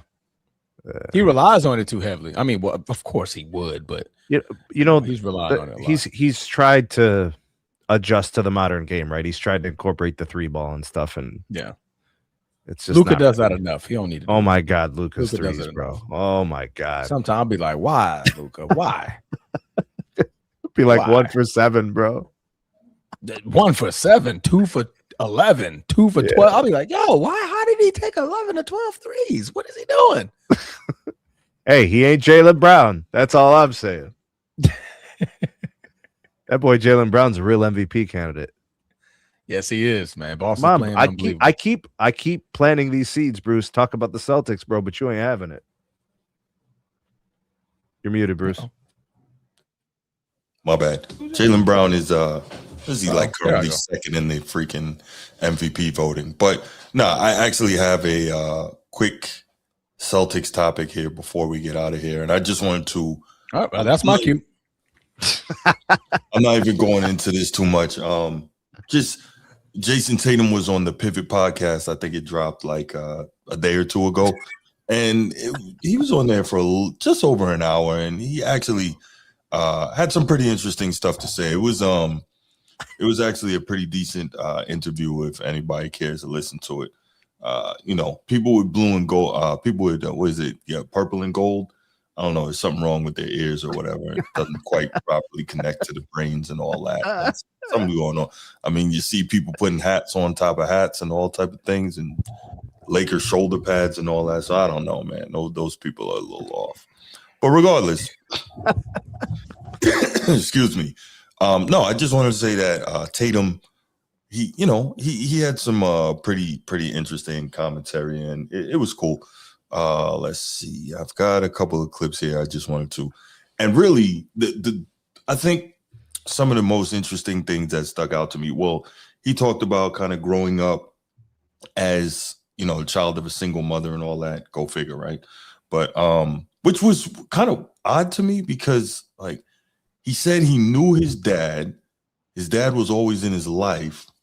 At times he wished they had a better relationship, but they had a pretty solid relationship. They're real good now, but he says he grew up with a single mom. I really don't get that. Like, it was my understanding he probably never lived with him, probably, maybe. Right. But if your dad's in your life, then you don't really still have a... Anyway, yeah, it was kind of odd to me, but because we've all seen the story about when his mom was in college, she used to take him to class with her, and I guess he's sitting in the back while she's doing her work and stuff like that. And it was interesting. He had the typical hard luck story and all that. Times where he turns the knob and no water's coming out, and times the lights cut off and no heat and stuff like that. But he put his work in. One thing I'll say that's really interesting to me, so often we hear of these stories about guys who want to make it to the league, and it's like, oh, if you just work hard enough, you can do anything. And I'm like, Yes and no, right? Like part of making it to the league is hitting that genetic lottery, right? Getting to be 6'8", 6'9". That's a big part of it. Having some type of physical gifts that clearly came from God. That's a huge part of it. But there's a lot of guys, a lot of players who, no matter how hard they work, they just can't get there, right? There's a lot of guys who aren't good enough for the G League. There's a lot of guys in the G League who, no matter how hard they work, they can't make an NBA roster. So I do find it interesting that kind of, I guess you got to tell people to, fight for what you want and work hard, but those are few and far between, especially with the amount of spots that are available on NBA rosters, right? What do you have? Was it 15 times 30? Was that 450 slots in the entire world? 32. There's like 500 active players. Right. For everybody that wants to play in the NBA. So there's a whole lot of people who's working really, really hard to get there and just won't, no matter how hard they work. So I'm always like iffy on that, but that gets to whole other societal discussions, right? Like, okay, instead of looking at this, let's look at something that's much more viable and much more attainable, but that's a whole different thing. But anyway, this was an interesting interview. So I had just a couple short clips that I wanted to play and just come back and give you guys the we'll take a couple minutes and give our thoughts on that before we get out of here. So this is the first one. Jayson Tatum talk about playing in Boston, which I thought it was pretty cool. Well, coming from Duke, being on like arguably the biggest stage in college basketball, prepared me to, come to the Celtics. And I can honestly say that, like, you have friends around the league that you was in high school with and you got drafted with. And early on, when they would come into town and they would be like, yo, is it always like this? And I'm like, yeah, it's just a Tuesday. Like, every game is always sold out. And just, you talk about, we both can be in the NBA, but we have a totally different experience on just all fronts. And I think it's a great place to be in because they expect more, so it raises, your level of discipline and focus and play because you come into the arena, it's only championship banners. Like, we don't hang for making the conference finals or divisionals. Like, it's a championship or nothing. And it's not like that in any other arena. So it's special to be a part of because, for one, you respect all the other teams as well. Like, the Pats always win. The Red Sox got World Series. Bruins got Stanley Cup. So it's like, you don't want to be the sorry team. Right? Like, you want to hold your end of the bargain up because Boston is title town. Like, in January and February, everybody rooting for the Pats. When May and June come, it's Celtics and Bruins time. When October is like, so it's being here for 9 years, like the fans and the people, like they know the game and they really care. I thought that was cool to just kind of give some insight as to what it's like in Boston and transform. Obviously, this being a Laker guy. Yeah. It's a very similar thing, in Los Angeles. That's why. Absolutely. One of the things that when he said it really stood out to me, he's like, well, we only hang championship banners here. No other team is like that. I was like, That's where you were wrong. There's one other team as much as I hate your biggest rival. Right. Does it. Well, not now, but No. I got it. Yeah, but I mean, even the city itself, in terms of the sports, it's like that. The Dodgers win chips. The Rams win chips. Like, it's a title town. The Kings win chips. Yeah. Yeah, no, that's a fact. No, absolutely. LA Kings, by the way, y'all, not Sacramento. Sorry. No, what you talking about? Not the Queens, bro. We ain't talk about the Queens now. Yeah. Sacramento Queens. Sacramento Queens. That was funny. But no, I loved what Tatum said about that. And I actually hadn't thought about it because, when they asked him about, getting used to being in Boston and playing in that environment. And I actually hadn't considered it, having gone to Duke, which obviously we know one of the blue blood basketball programs, and then going to the Celtics. It's like, okay, that works. That's not like tough, hard to get to program. UNF, and then, you're lucky enough to make it to the Celtics. Like the shock of the magnitude of the greatness of the organization is not going to be the same. So I hadn't even considered that him playing for Duke, at least even though it was only for 1 year, would have given him some level of mental preparation in terms of dealing with the expectations. I thought that was pretty cool that he had to say that. Not he had to say that, but that was one of his thoughts. Yeah. For Horizon and Case, That wasn't a Laker decision. That was a commissioner decision. Yeah, no, they want to add gravity to that thing. Yeah, for the in-season banner. That wasn't a Laker decision. Right. Because you know the Lakers weren't going to put that up, man. No. Lakers about the real one. Ugh. But nah, they weren't putting that up, man. But yeah, so I thought that was cool. So I had that, and then I had one more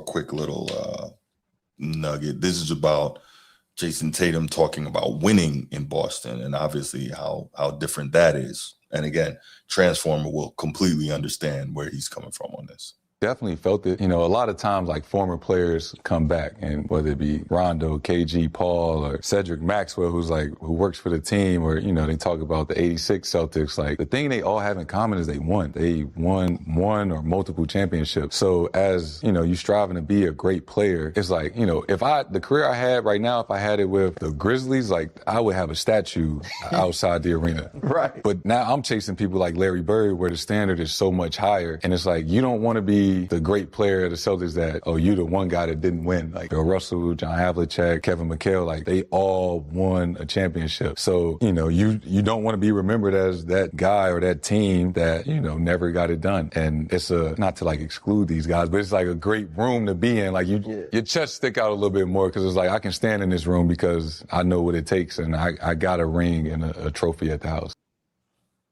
Absolutely. I thought absolutely. Absolutely not. Why are you shaking your head like that, Sneak? Absolutely not. He did not just say that. What's part of what he said is right. Part of what he said he's wrong. He is not getting a statue anywhere except his house.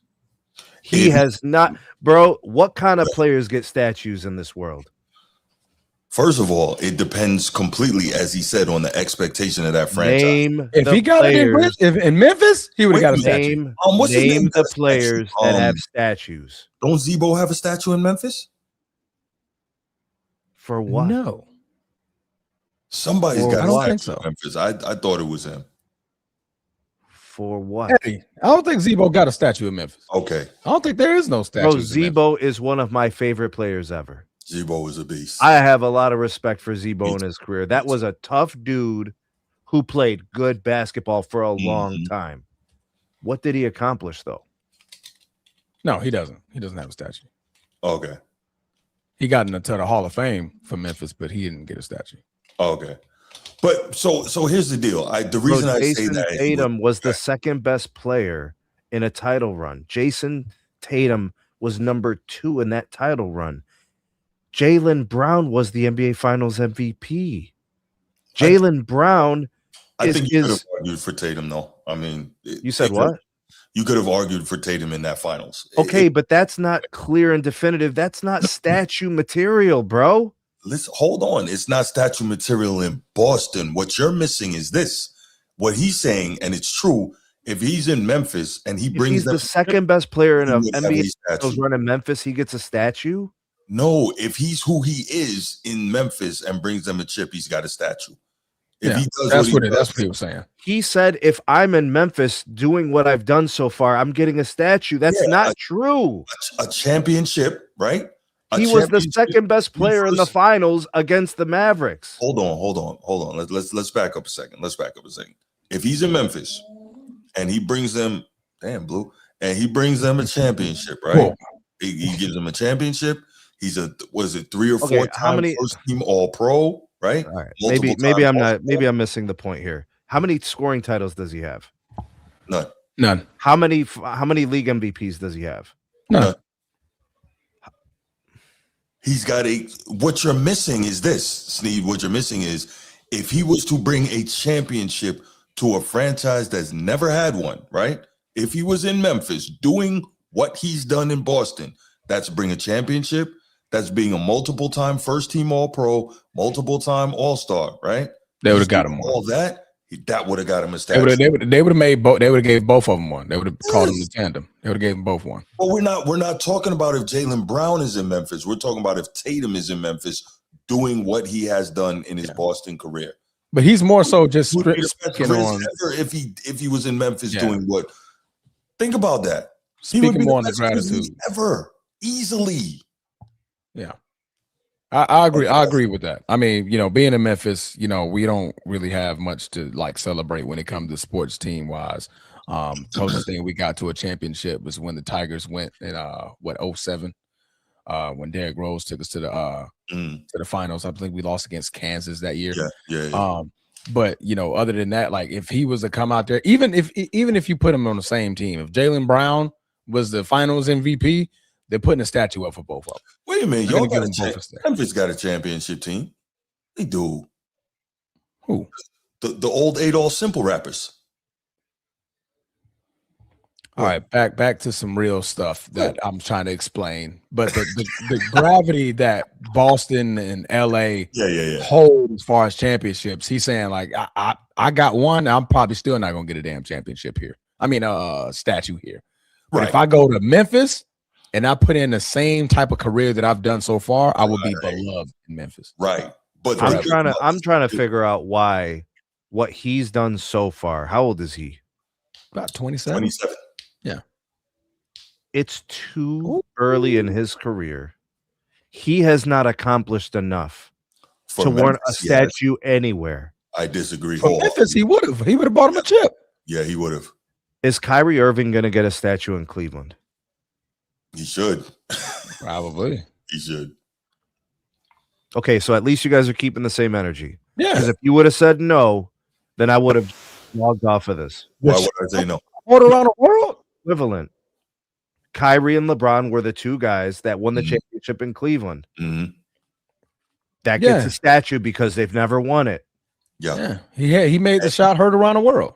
He sure did. And he didn't just make, what did he average, 28 in that final series? So it's not what they did in the back half of that series wasn't absurd. Yeah, it was like 40, 35, 40. Like 3 times. Like, So, but all I'm saying is the reason we look at it the way we do is because of who he plays for and the uniform that he wears. And like Transformers said, if he was wearing purple and gold, it would be the same thing. And think about this. Think about how many great players aren't champions. He is a champion, and we don't even probably look at him the way we should because of who he plays for. Think about if you're a Laker and you win a championship, even if you're the guy, you know good and damn well Magic and Worthy and Kareem and them dudes don't look at LeBron the same way. He got one, right?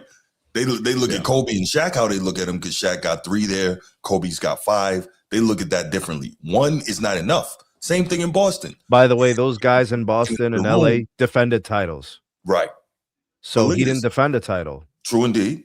But so he still doesn't have a league MVP. Tatum can get still doesn't have scoring title. But I'm just saying he's got more of a career to go. I'm not slamming the door. I think he's fantastic. When everybody was shitting on him saying he's not the face of the league, I'm saying, how do you know he can't be? So here's the no, I'm just saying potential has not been reached. No, this kid has potential, right? He's still young. He still has things he could accomplish. The face of the league thing is a little different for me. I think that he doesn't appear to have it.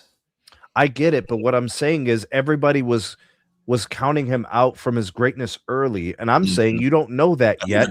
The same energy I have now, he's calling for a statue now in Memphis. He would. I think we are blinded by the fact that we're looking at an organization like the Celtics that has 18. We're looking at an organization like the Lakers that has 17. Right there. We're looking. If you made this Jaylen Brown, I would agree with the statements. He gets a statue in Memphis. You're basing that solely on that finals MVP. That's how special titles are. Yes, sir. But yes, sir. He left like he was part of leading them there. I know he's part of it, but Jaylen Brown was by far the best two-way player in those NBA finals. I don't know about by far. What did he do to Luka? What did he do to Luka? That wasn't Tatum guarding Luka. Didn't Luka still get? Luka was still getting his. I mean, Luka self-imploded and fouled out 3 times. Listen, I'm not saying that Jaylen. Okay, let me be clear. I'm not saying Jaylen Brown didn't deserve what he got. I'm saying by far is a stretch. I'm saying that they don't even like Jaylen Brown. They had to give him the MVP. They don't even like him. The league doesn't even like him. What I'm saying is either one of those guys could have been the Finals MVP. That's all I'm saying. Yeah, LeBron already getting his statue this year. In where? Cleveland? Yeah. October. It's going to be revealed in October. They should have waited till they should have worked it out so he could get back in there. Will he be the only player ever to have a statue while playing? Probably. Fuck. You've been in way too long, bro. Yeah. All right. Let's take a couple calls on this topic before we get out of here. Lazy work. Jaylen Brown gets a statue in Memphis. So would Jayson Tatum. Before Jayson Tatum does. But this is not about Jaylen Brown. I don't know why you're bringing that up. It's about Tatum. Because he was the bigger piece in the biggest moment. It was Jaylen Brown. But that's not. But I think he's not bringing Jaylen with him. He's saying if I win it, he said if I win a title, yeah, if I lead my team to a title in Memphis, they're building the statue. Mm-hmm. If I do it here in Boston, I need to win 2 to 3 of them. That's not what he said. He said if I'm doing what I've done in Boston in Memphis, right? That's everything he's done so far, right? So that's every season he's played so far. Just transplant his career and achievements to Memphis. He would get a statue. Trust me. He would get a statue. Jaylen Brown gets a statue before Jayson. They would both get one. I agree. They would both get one. Because the amount of hype that's been around Jayson Tatum since he's entered the league alone would have got him on the realm of getting a statue. Winning a title, definitely getting a statue.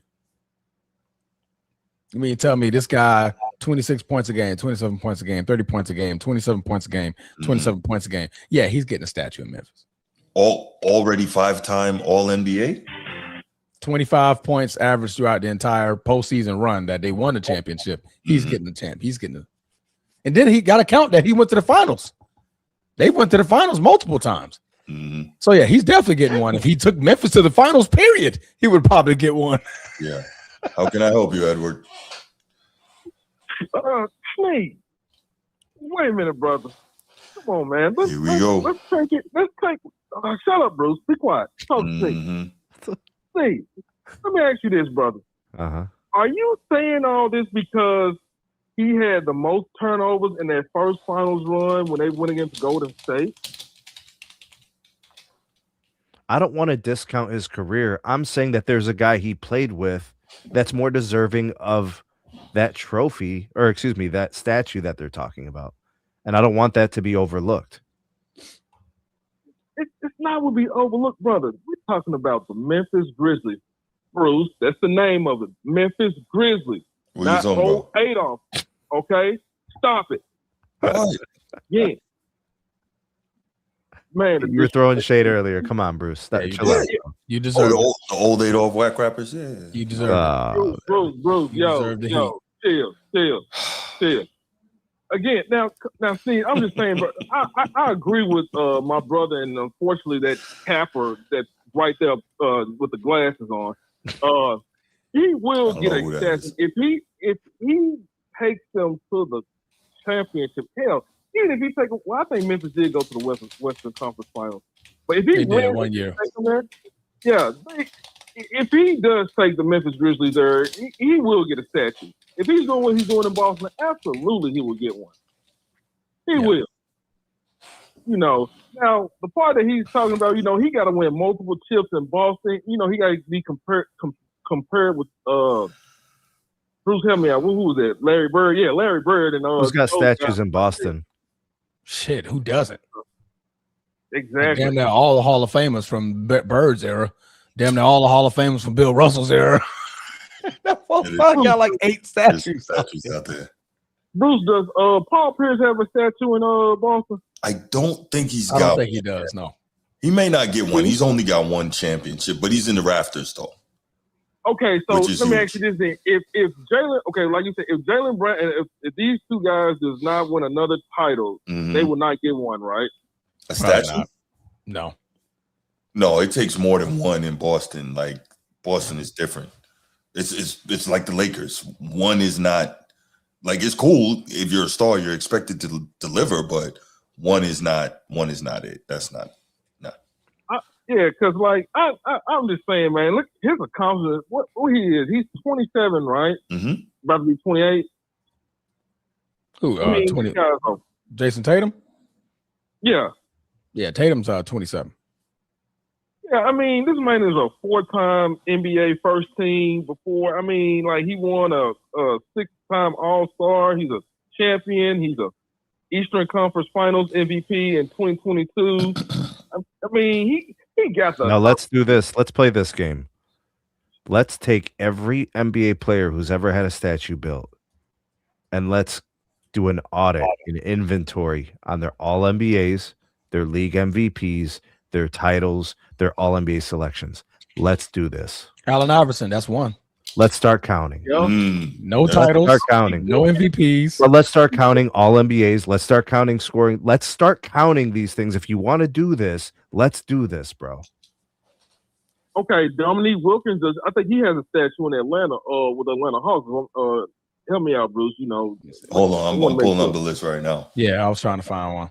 Yeah, I just let's see, Stockton and Malone. So no championships, obviously, but we know they've got numerous freaking. When you guys are ready to start talking about an 8-year player getting statues built, when we start normalizing that, we got problems. But no, but I think you're taking it a step too far, Sneed. It's not like they're going to build it right now, but like when he retires, yes, they're going to give him a statue. I don't think, like, other than LeBron, obviously, there's nobody that's going to get a statue out there playing. But if Tatum by year 8, if you take what he's done in his career so far up into year 8 with the title, 2 finals runs, and he plays another 8 seasons and doesn't win anything, he's getting a statue in Memphis by the time he retires. They're going to give him one. That championship will weigh so much for that city, one, because they never won anything. They're like, but we would have never gotten here without you and Jaylen Brown. So we're going to put y'all outside, up front, so when people come to Memphis, they know that Jaylen Brown, Jayson Tatum is the reason why we got a championship. You ain't doing that shit in Boston.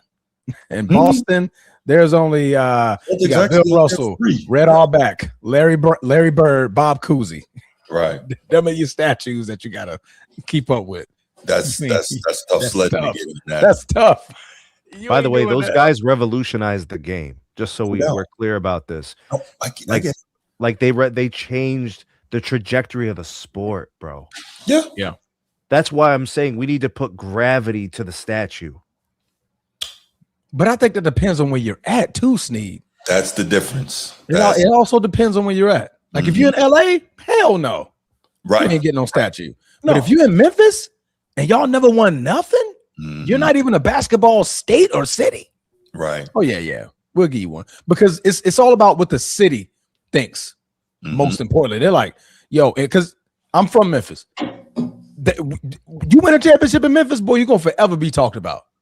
They talk about Penny Hardaway like he's the magic god for some odd reason. And he's never won anything in Memphis. Right? So imagine if you win a title in Memphis. Yeah. Oh, boy, you're Memphis is Michael Jordan. They're going to talk about you forever. So, yeah, they definitely going to build you a statue over there. Yeah. Whoever wins a Super Bowl here in Jacksonville, that statue is getting put right up front next to that Jaguar. Yeah, for sure. That statue is getting built.